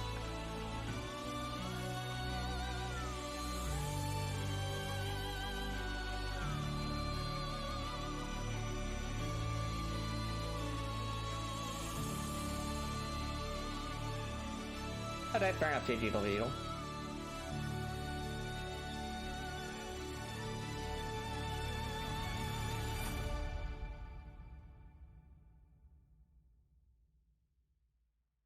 Also, I will mention something. I did recently find out that I think it's the Trails of Zero series is finally going to be getting a English translation, I think. And the Trails of Zero series, I think, is what Spudkip called the Crossbell games. So I think that's pretty cool. Like the fact that that there are that's one of the things I find interesting about Falcom's world building with Erebonia is that it seems like all the Trails series take place either at the same time or during a similar time in Erebonia's history. And as a result, it's like these characters are just in like different parts of the history, but it's like you see paints this much grander picture, and I'm really curious to see if there's going to be any like interconnectedness between those stories in some of the later games. Because if so, that'd be really cool. Just having, like, I liked it, like, when stories get super long-winded, when stories that have, like, long series make references to previous series or things like that. Isaac Asimov did that quite a bit with some of his sci-fi novels. Like, I'll try not to be spoilery, but there are some characters from, and references to iRobot, to the history in iRobot that come up in the Foundation series. And I think that's like the robot series coming back in the Foundation series to some extent. I think that's when that stuff happened, I'm like, oh, that's so cool. The fact that I read these books and can see it's all part of one larger story, it's so neat. No, Trails of Cold Steel is in English, Hopper Nicholson. I'm talking about Trails of Zero, which is, my understanding is that it is two games that take place in Crossbell with a different set of characters than the Trails of Cold Steel series. And you're saying, what's Crossbell, Antomicx? Crossbell was that city that Toa and Prince Oliver went to for that one trade conference when the giant super weapon cannons were being pointed at, and which Reen and myself freaked out about because if those cannons went off, then Toa would be dead. So that's it's that was Crossbell. I'm talking about the book, Hopper Nicholson, not the movie.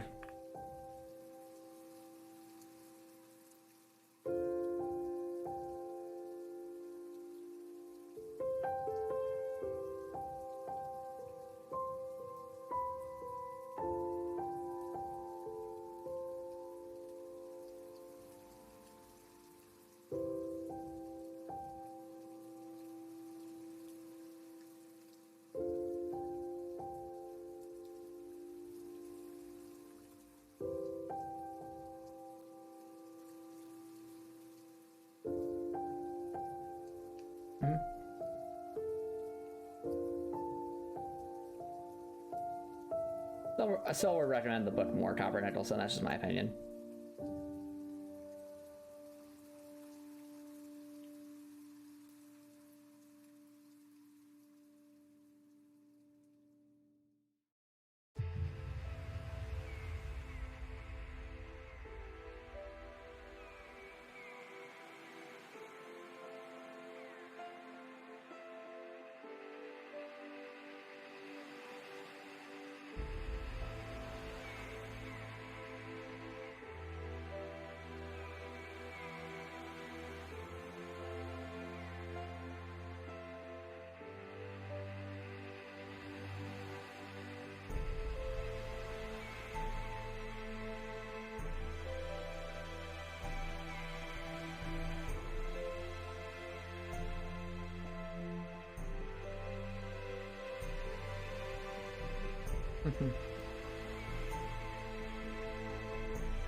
Well, Hopper Nicholson, that's the thing.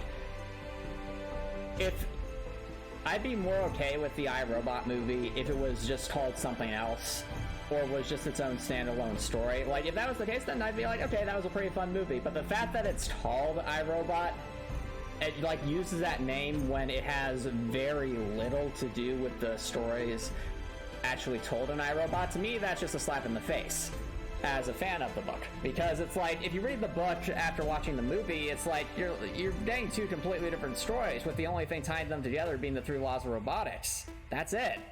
Like, there's nothing else in common between the two. That, at least that I can remember. Like, the story that's told in the iRobot movie is not told in iRobot.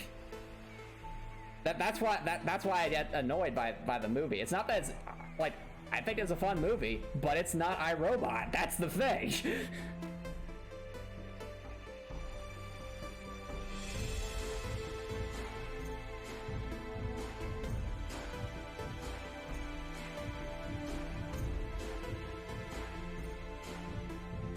Exactly, JD. That's the thing. That's why I'm saying, like, it's just, it just has to do more with the IP at that point. Because if it, you're right, if it was just its own thing, it would be pretty cool. Because it's had some other kind of branding, you're expecting something else, and that's not what you get. And that disconnect's kind of, you know, it can be disappointing. which is a shame because, you know, it detracts from what might otherwise be interesting.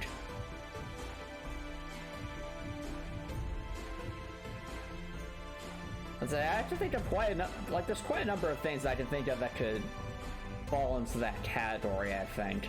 Just things that would have been cooler if they weren't attached to a particular IP, because then they could stand on their own merits.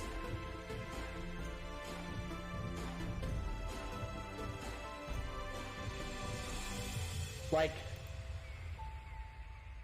I mean, a big one I can think of. Could you imagine if Dark Souls 2 was literally called something else? I think if Dark Souls 2 was its own separate game entity, there wouldn't have been nearly as much of a backlash against it compared to Dark Souls 1, or just such divisiveness about it. Because at least then you're thinking, okay, I'm going to I'm going to Dragon Souls or Tales of Dragon Like or something like that. You could tell it's a different game that takes inspiration from Dark Souls. Oh, that's what take you to Lidl.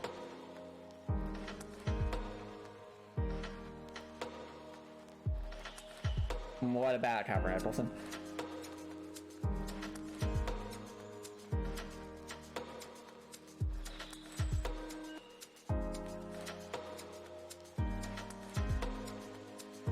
All right. I'll tell you the truth.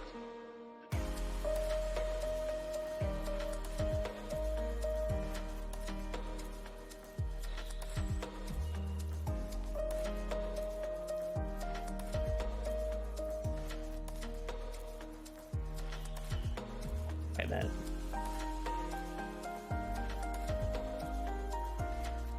Okay, I don't want that to be just a mere corridor. There's gotta be some other purpose to it. Remember all the happy times we had?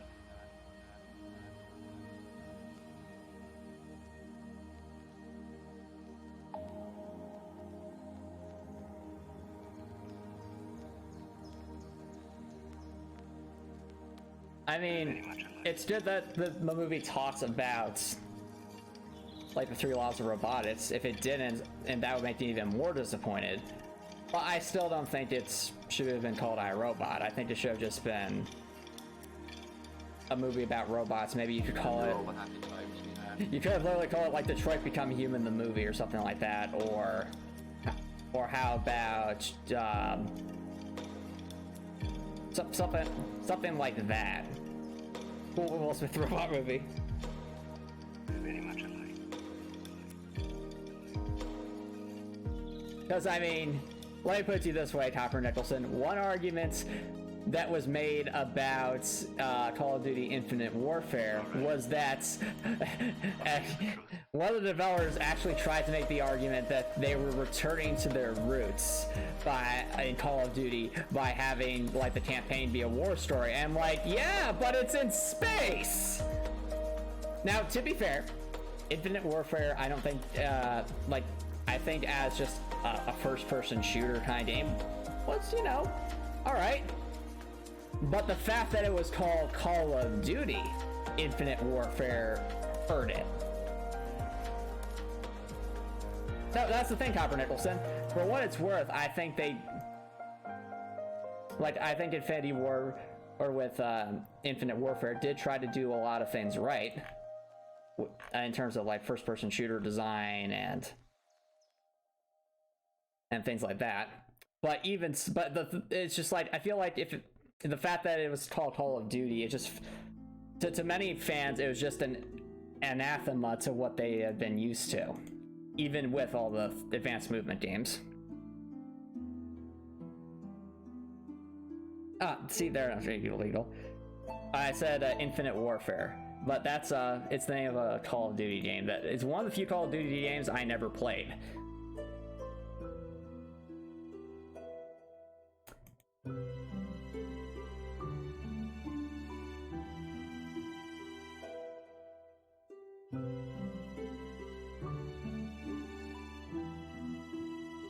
Thanos versus Captain Price, yeah. There are so many memes made about Infinite Warfare. Okay.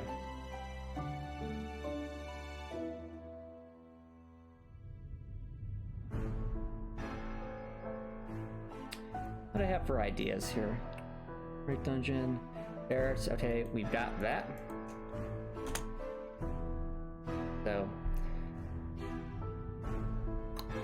I don't have a kitchen or a mess hall. Or infirmary for that matter.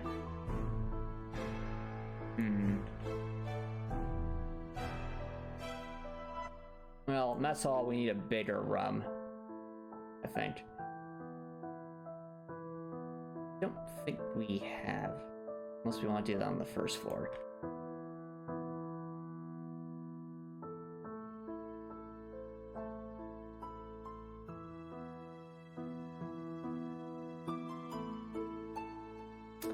Oh, actually, could be a mess hall, kind of. It'd be a bit convoluted, but oh no. Doesn't really explain what these things are.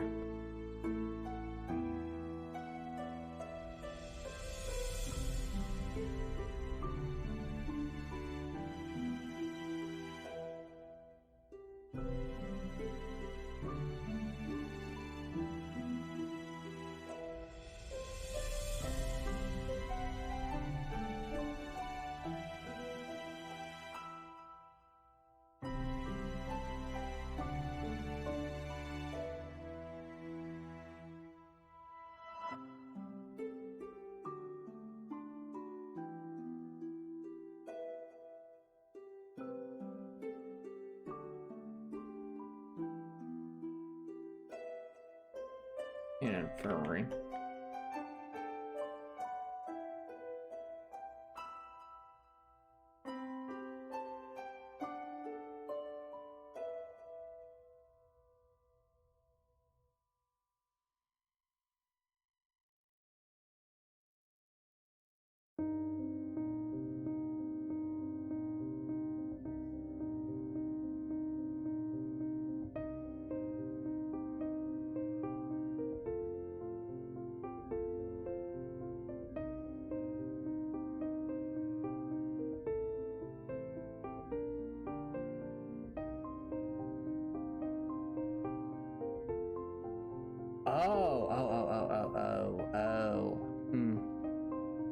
Okay, that might work.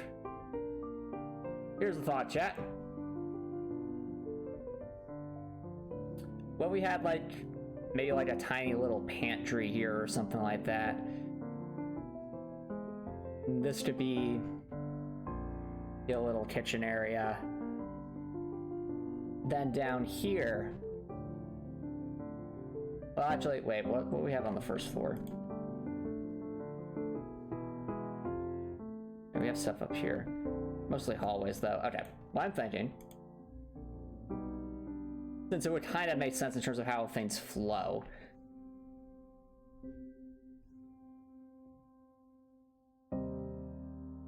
It is really like I'll make some drawers with different like food or stuff, and this could be the kitchen, and here would be some kind of dining hall, something.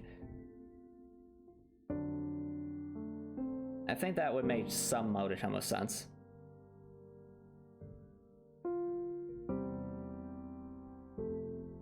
At least in terms of placement, because that would all be here.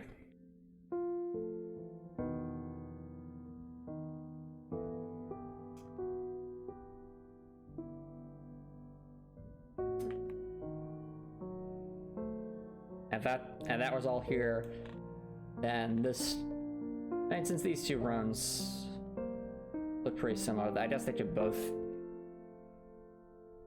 be like bathrooms or shower rooms or something like that, just since they do look similar, so that could explain why they're similarly laid out. I think that's what we'll go with. So, pantry of some kind, kitchen, and a dining hall. It was a dining hall, though. Oh, wait, that make any sense if it's a hallway.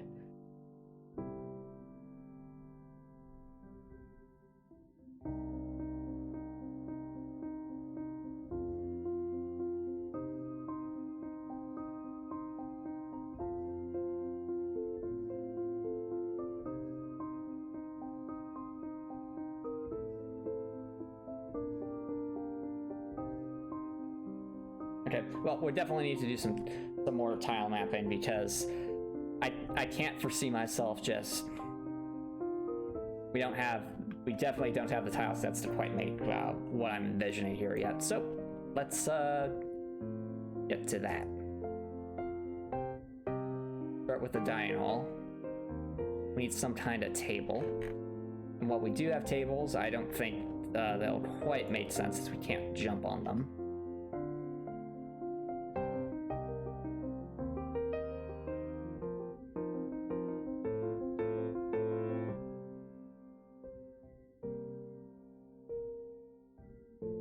And where was that table?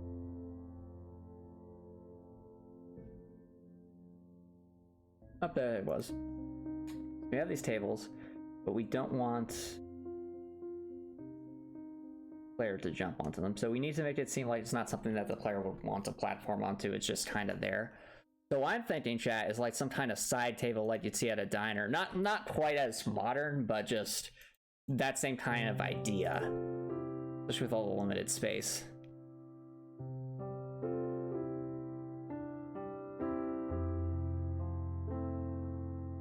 Just make sure save before I go into.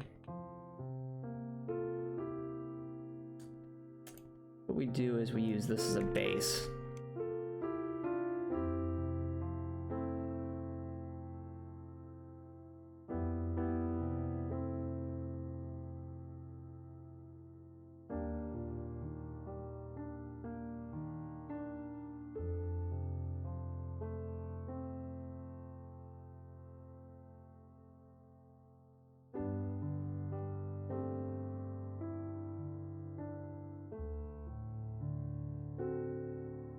That gives us some tile sets to work with.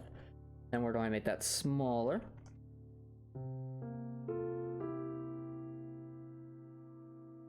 Yep, so Captain Price was in the original Modern Warfare games. And then also what's the correct term? What's the term for a game that, not a remaster, I guess you call it the Modern Warfare, no, reboot. That's what I was saying. Reboot. Yeah, the Modern Warfare reboot.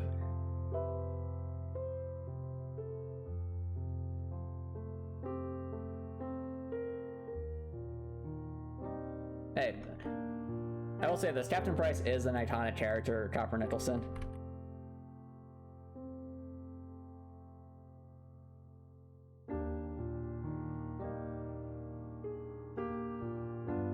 We also need some chairs.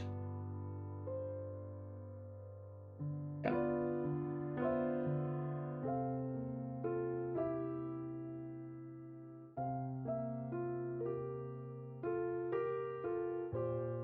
We'll have this, and we need some kind of chair. Oh, if we had like barrels or something, that could work.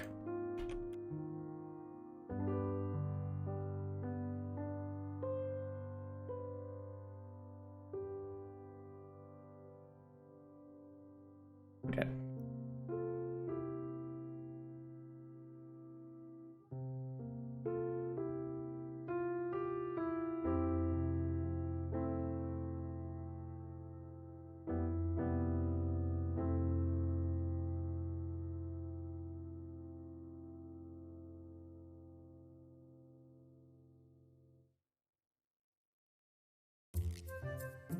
Does depend on. Okay, a person is 5 pixels away. Okay.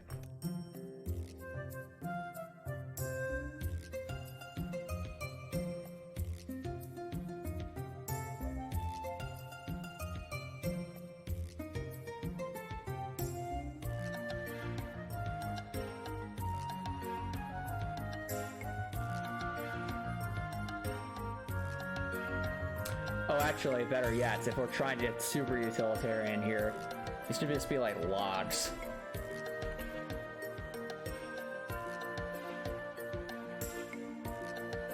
I mean, I've sat on tree stumps before when I was in Scouts.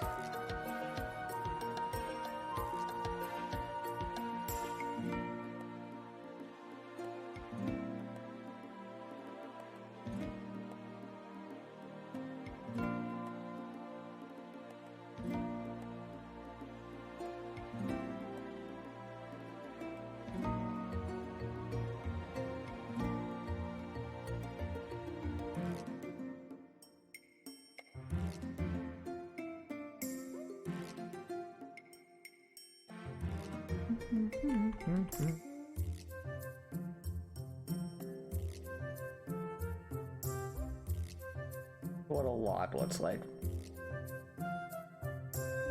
Like little rings on the inside and then a rougher exterior.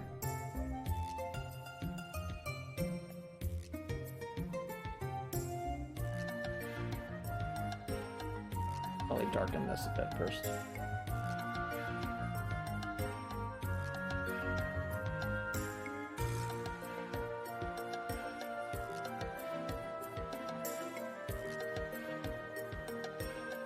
Get some lines there.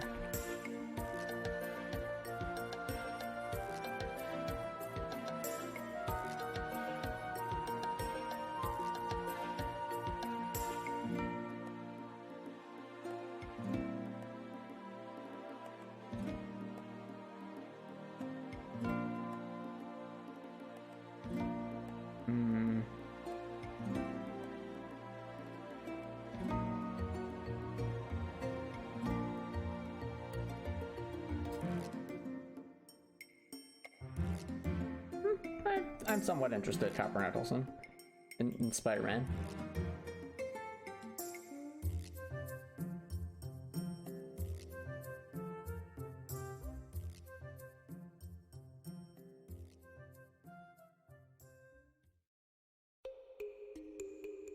Okay, that looks... That looked enough like a log. Hard to tell. When I think of a lot, they have like those little rings on the inside.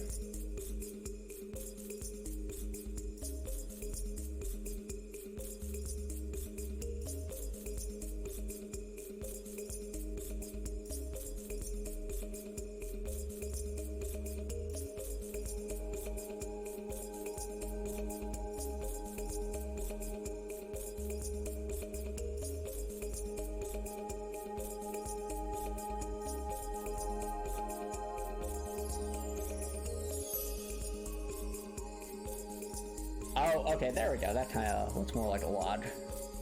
Kind of.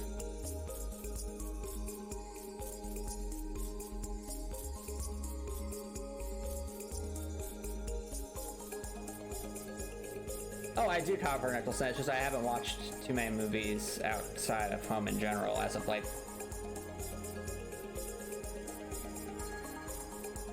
That's all.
Oh, that's cool, Chopper Nicholson. I heard that the new Spider-Man movie is going to incorporate like a lot of stuff from some of the older films that were made by different directors. It's a pretty nice throwback, I think.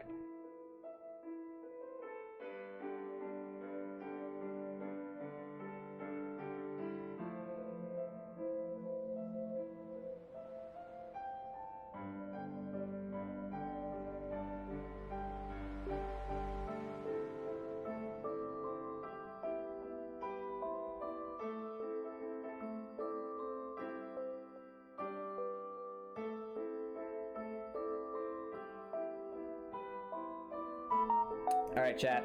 I'm probably thinking way too much into this, but...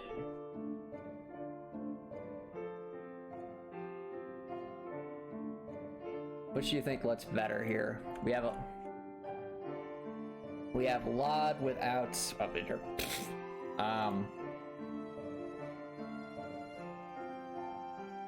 Zoom out a bit. Over here you can kind of see the default size. LOD with bark or LOD without bark. It might even be hard to tell, honestly, which is which. And personally, I think the LOD with bark looks a smidge more realistic, but it's very subtle.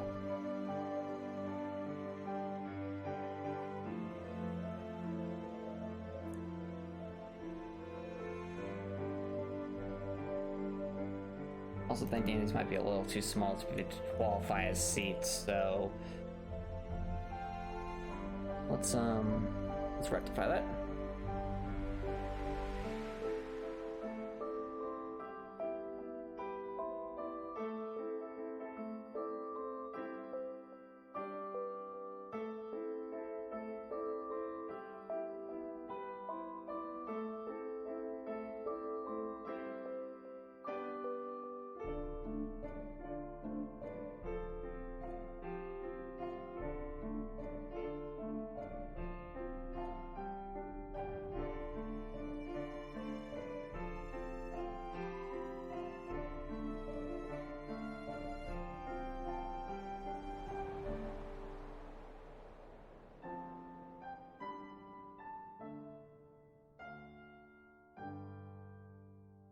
Yeah, there we go, that looks like a LOD.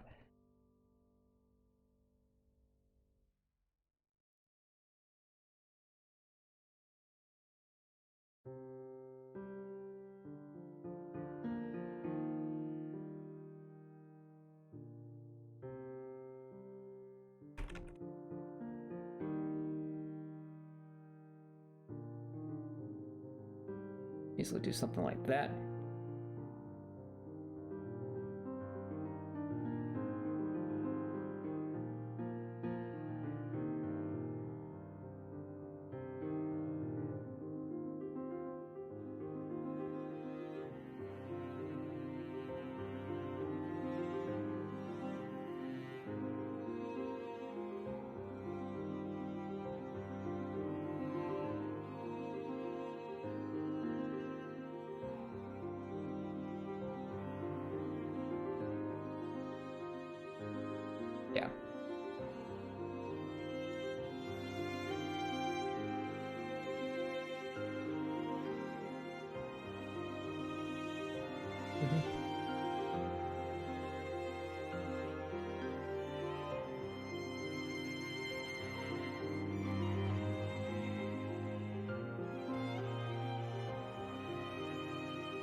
Okay.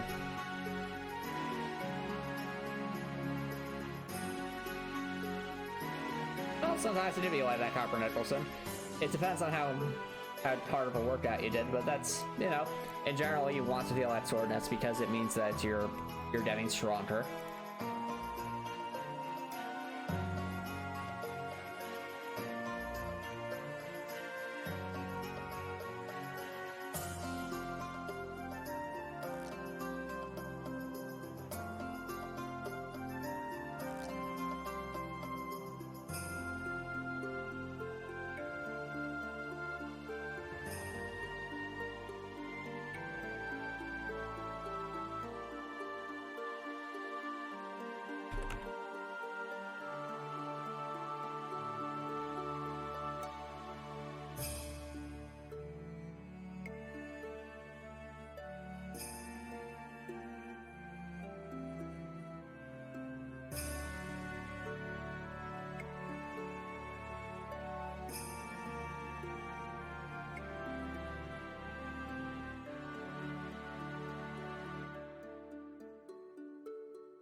Alright.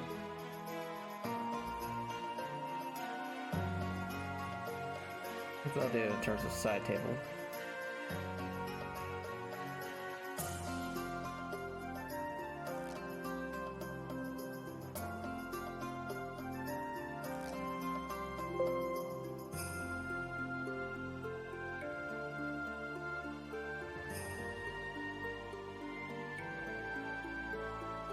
Now we should have that to work with.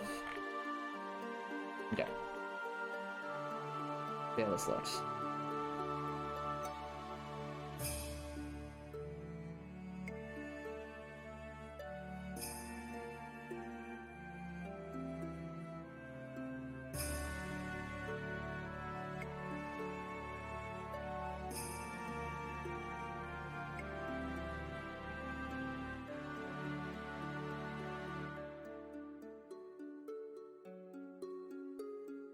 I do like that. All right. In that case,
I don't really that often Copper Nicholson, but when I do, I think of more like gain some nice chicken curry from a nice Indian restaurant, or some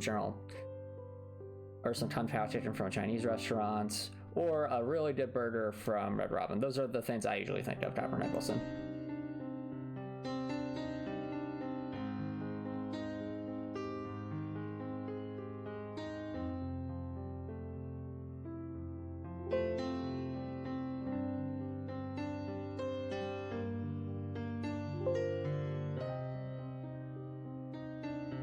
Okay. Try this. Okay, there we go. That's more like it.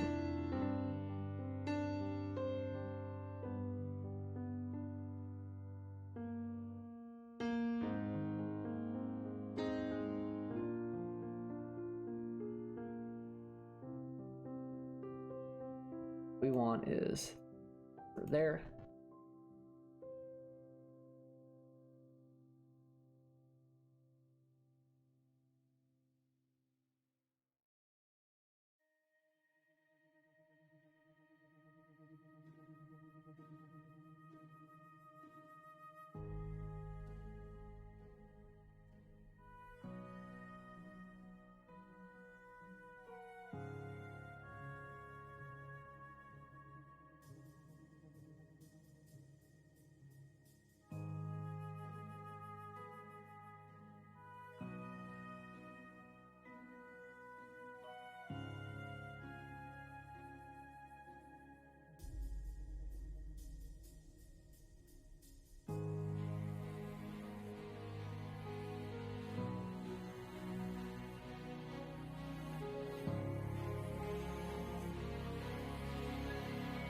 Okay.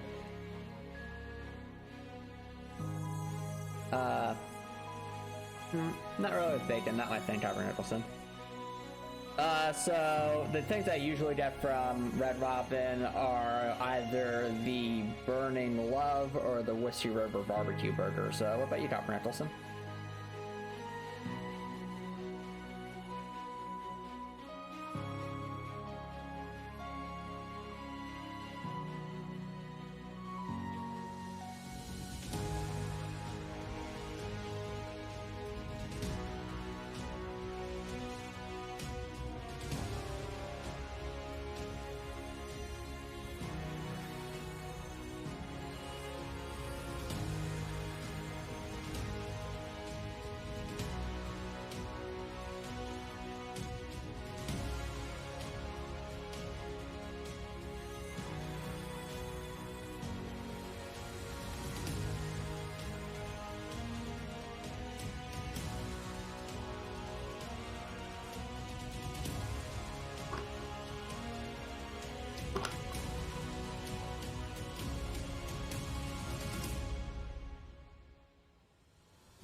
I think this is actually a good spot to take a break, chat, so don't go anywhere, guys.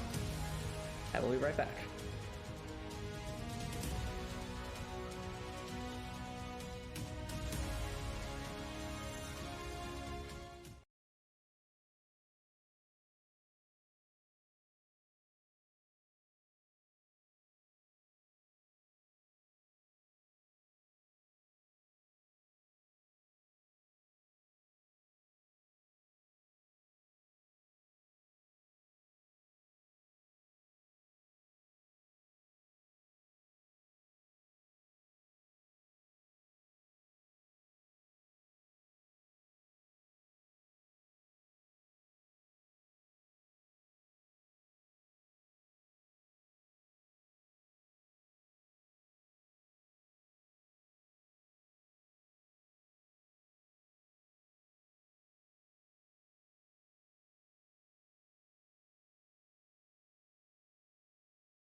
Alright, chat, welcome back. Personalities, not quite sure what you mean by that, Copper Nicholson. There's decisions to be had, to be sure, but I'm not sure what you mean by personalities. That's more, I guess, depending on how the player chooses to play the game, I guess, or what decisions they make, but even then, not so sure if I'd call those personalities per se. More so just decisions you make.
We should expand on this, yeah.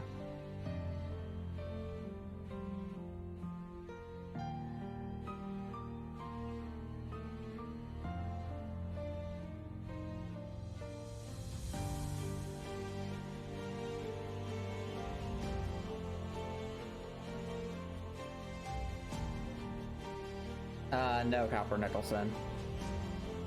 Not, maybe. I guess it depends on the circumstances, Copper Nicholson, in terms of being rude as well as polite. I guess it depends on the circumstance. In terms of eating books, no.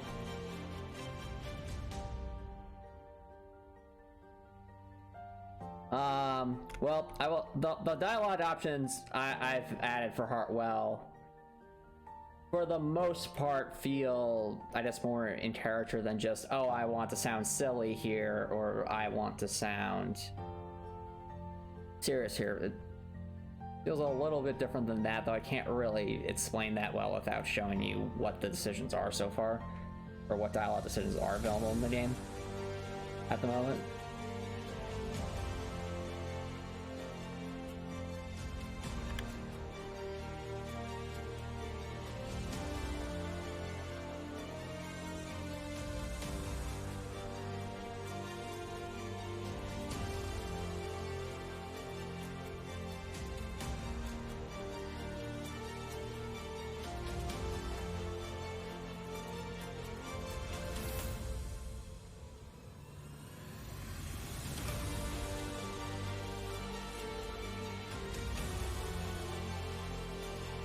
Well, again, Copper Nicholson, you have to understand the scope of the game. There's only so many things I can put in the game.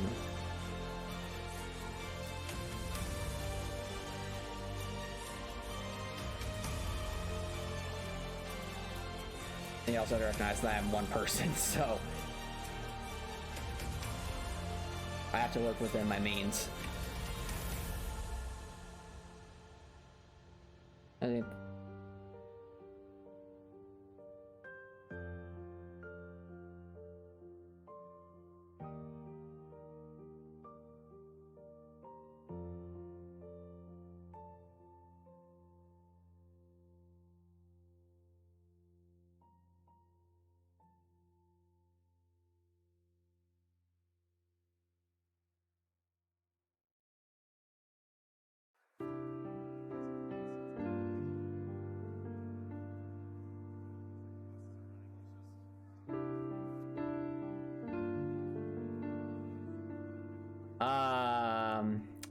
I'm going to have to say no comment on...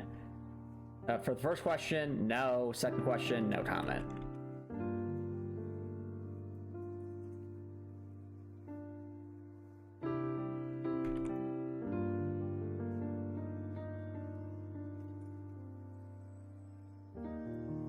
Oh, you mean like bash someone with the manifest? Probably not.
That'll do.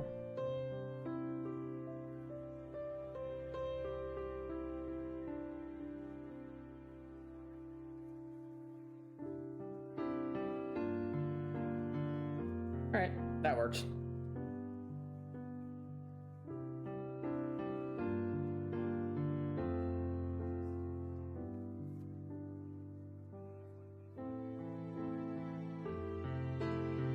No, Copperniddle said no. Or there's no yeeting of the manifest at a cobra. No. It's an important book, so you don't want to just go bashing that around everywhere.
And yeah, no comment, Copper Nicholson.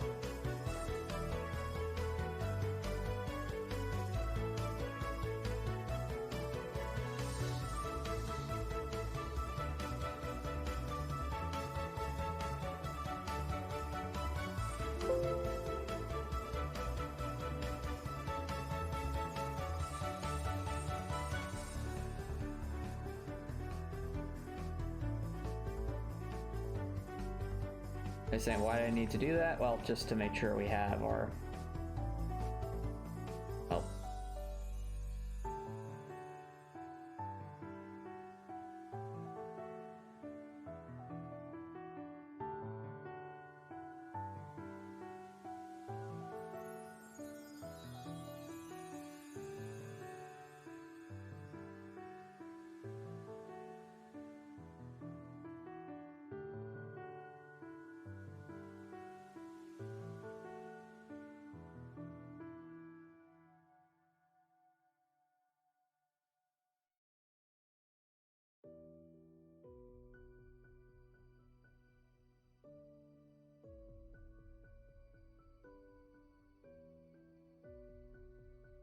There we can do.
Okay.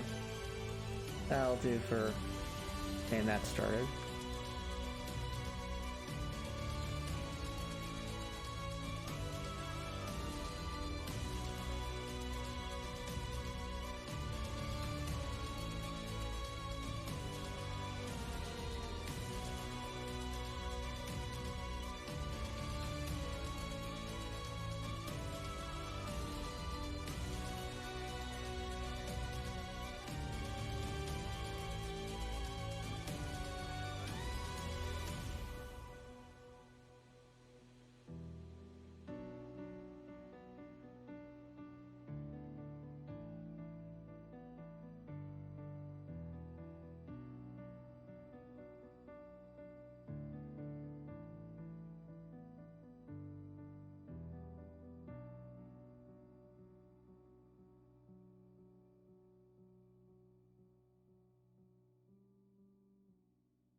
That provides some decent interest.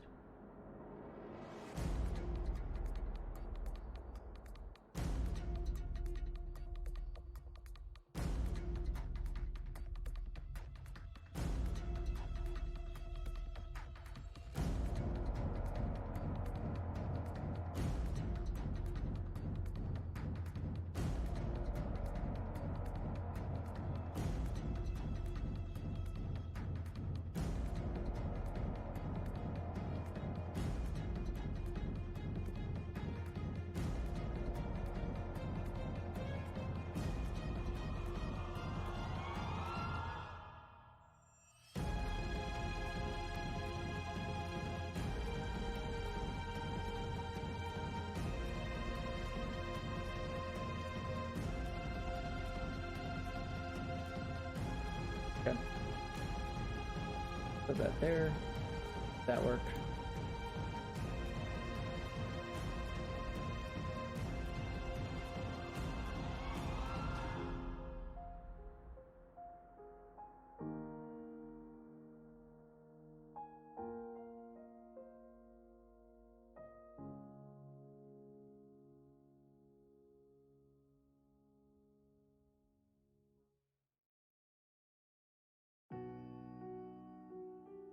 Okay, let's.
That there.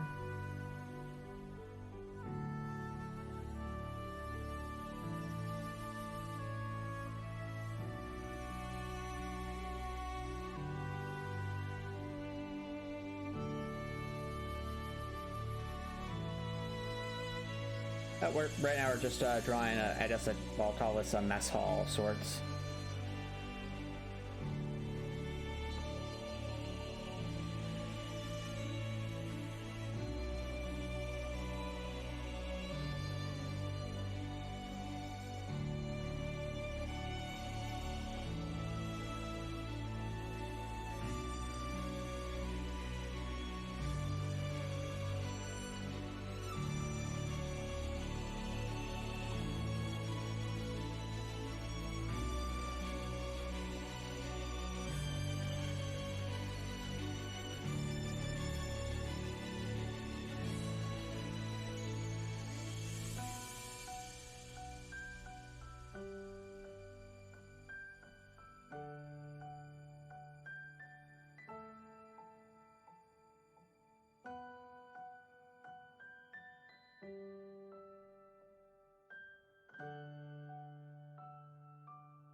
Not sure if it sounds sleepy, but I do think it sounds soothing, which is helpful when I'm trying to focus on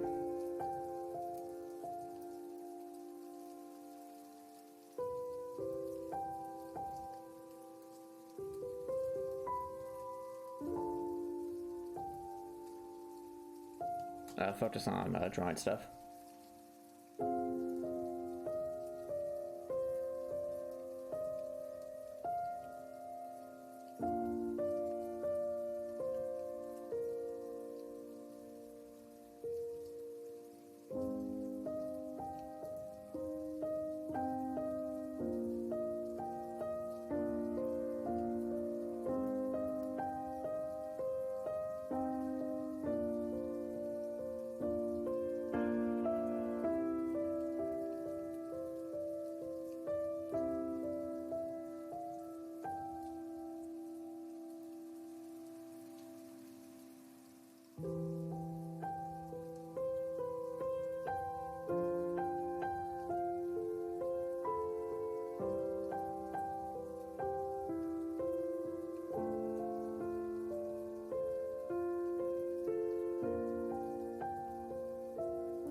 Alrighty.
Okay. Why do you want to eat a book, Copper Nicholson? Why? I don't understand.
No, Copper Nicholson, no.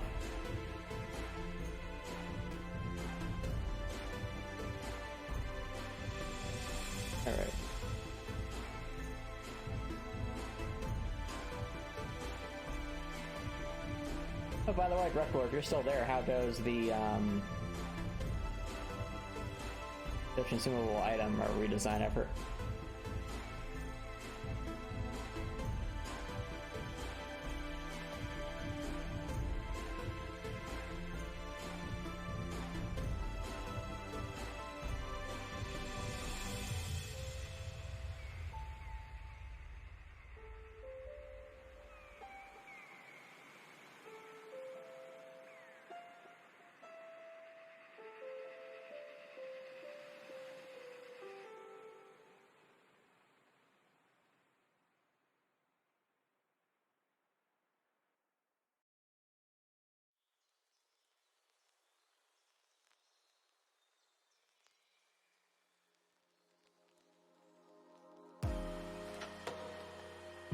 Alrighty.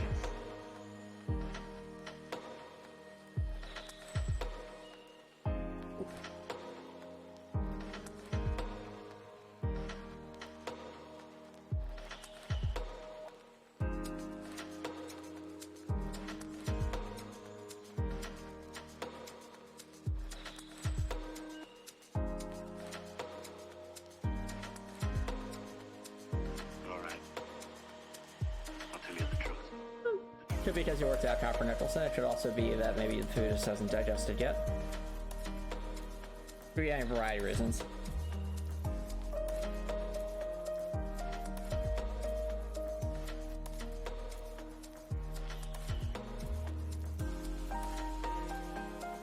I know after a good workout, I usually get pretty hungry.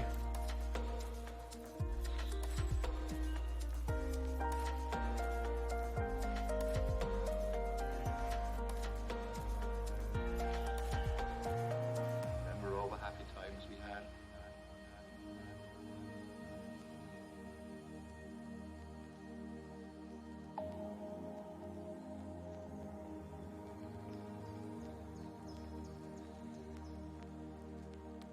They're very much alike.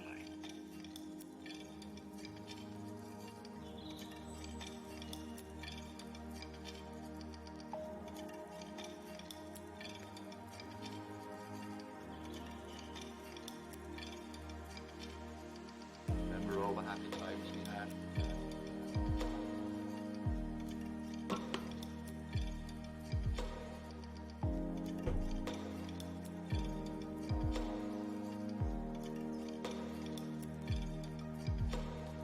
They're very much alike.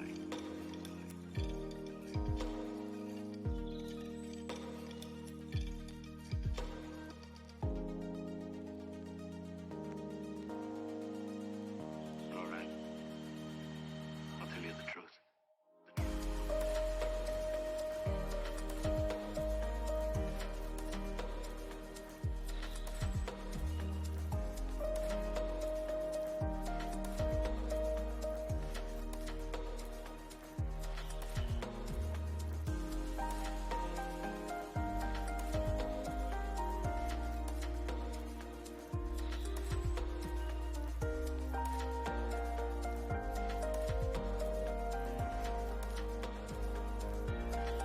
There we go.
Why Copper Nicholson? Doesn't make any sense.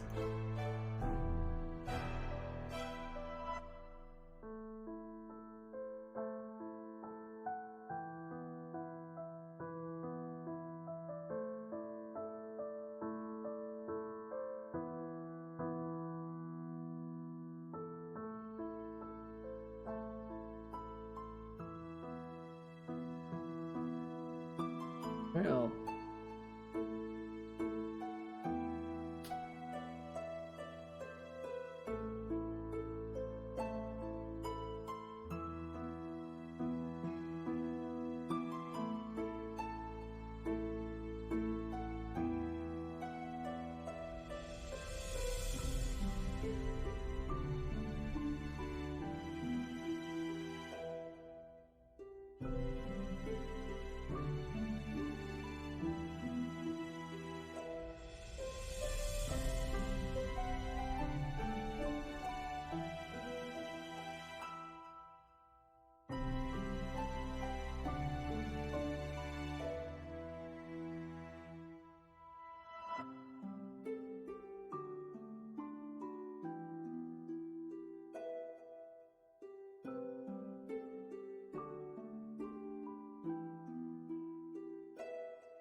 anyway.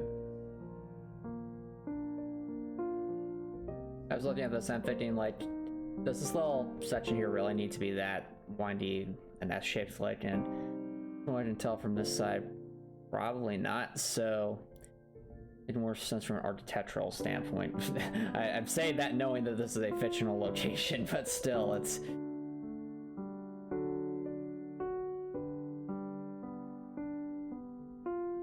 I'm not sure it makes at least a marginal degree of sense.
All right.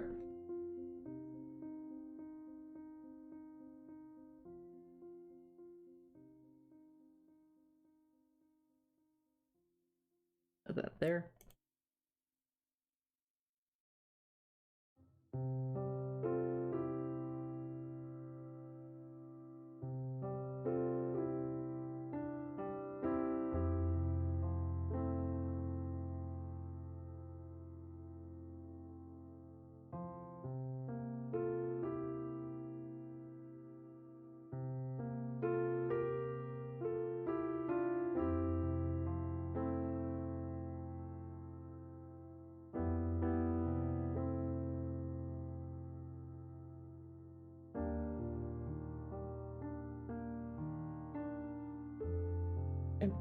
That was a smidge more like a mess hall.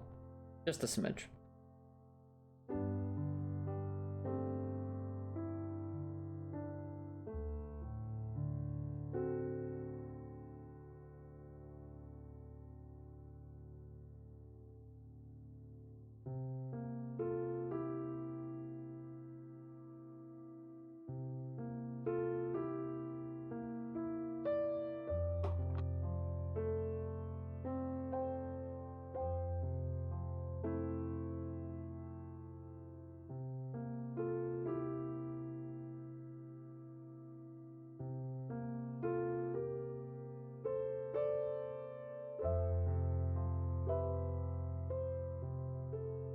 No, I said a smidge copper nickel, so it means a small amount.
that over there.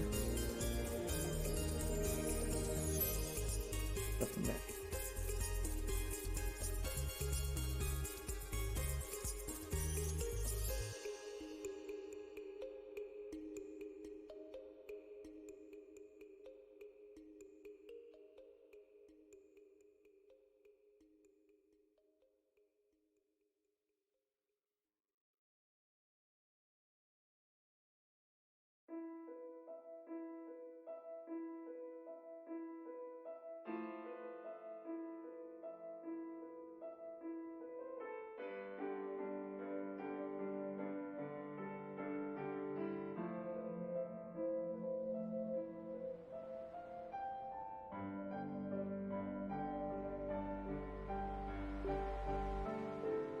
There.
Here.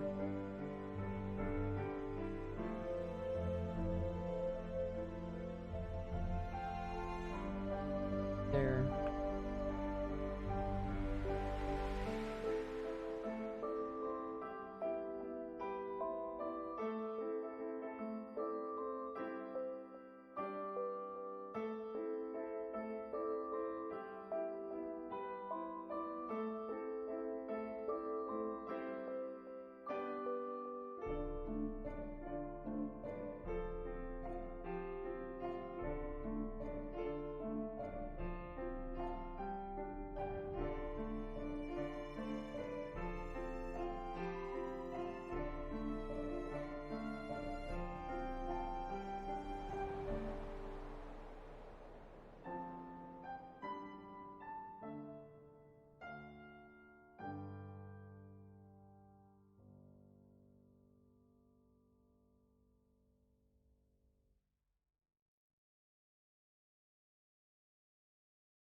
Put that over there.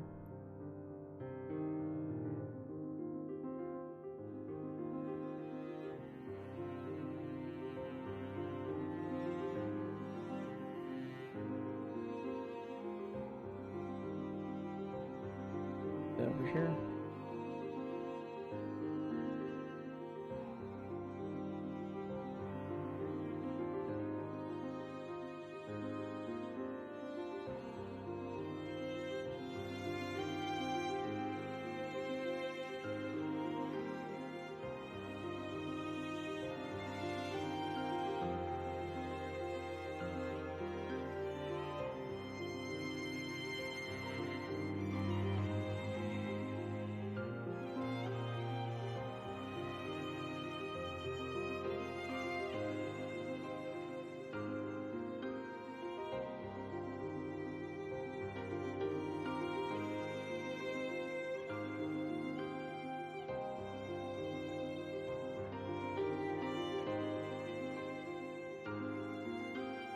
Okay.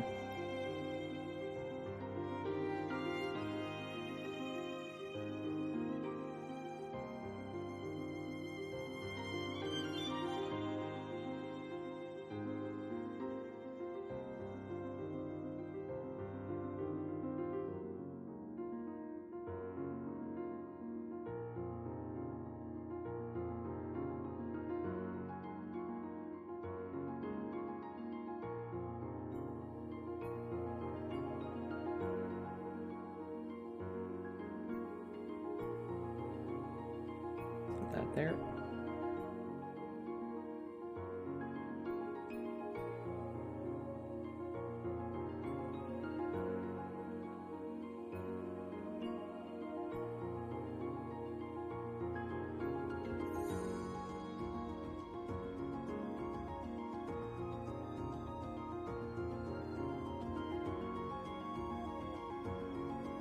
Here. Over here. Ah.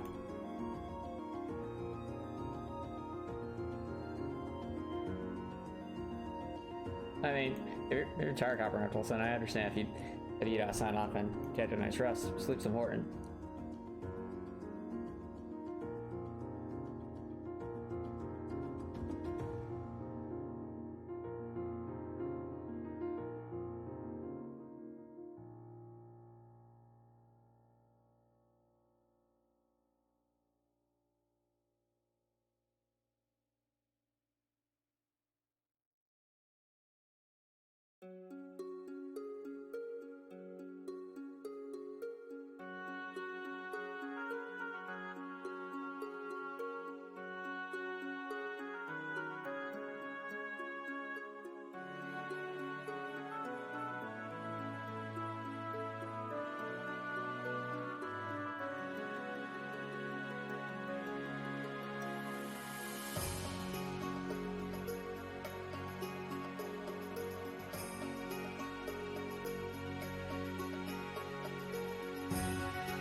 Alright.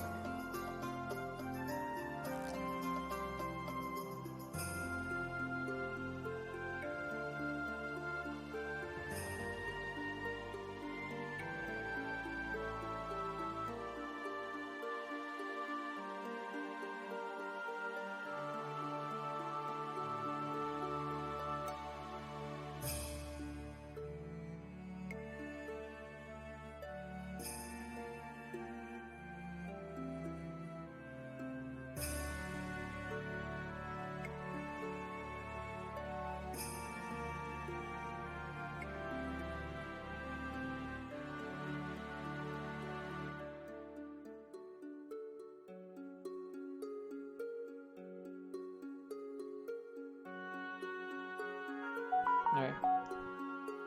Oh, hey JT, thanks for welcome back. Well, if you're in terms of what we accomplished, pantry's done, mess hall's done, and of course, as you know, so barracks seems to be done. So I'd say we had to draw a couple new tile sets, and while I'll start to think this through, but all in all, I think if I zoom out a little bit.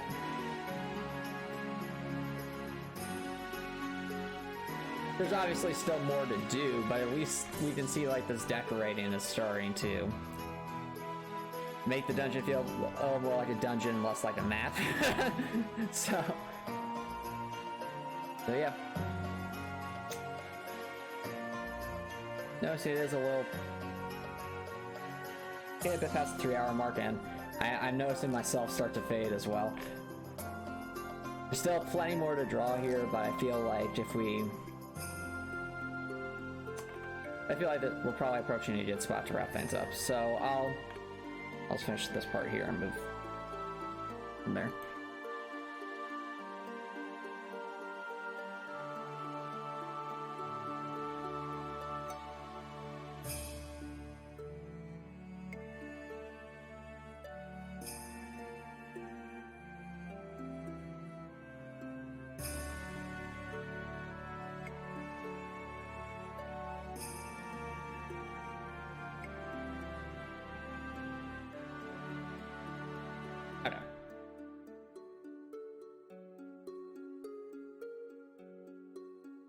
I think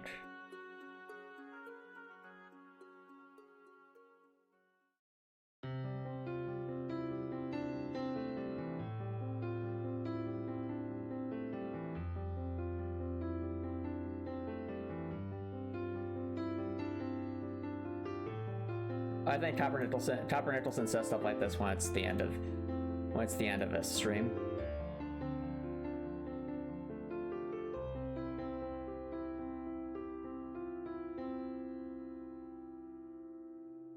All right, I think that'll do for now. This is we got made a few more tile sets, as well as start to map this out. There's still plenty to do, but I feel like this was some good progress. So if you're watching here on Twitch, feel free to stick around for a raid. If you're watching here on YouTube and you like what you saw, please consider subscribing on YouTube. It's free to subscribe on YouTube. You can always change your mind later, and it's a great way to show support. If you're watching on YouTube, I hope you have an awesome day.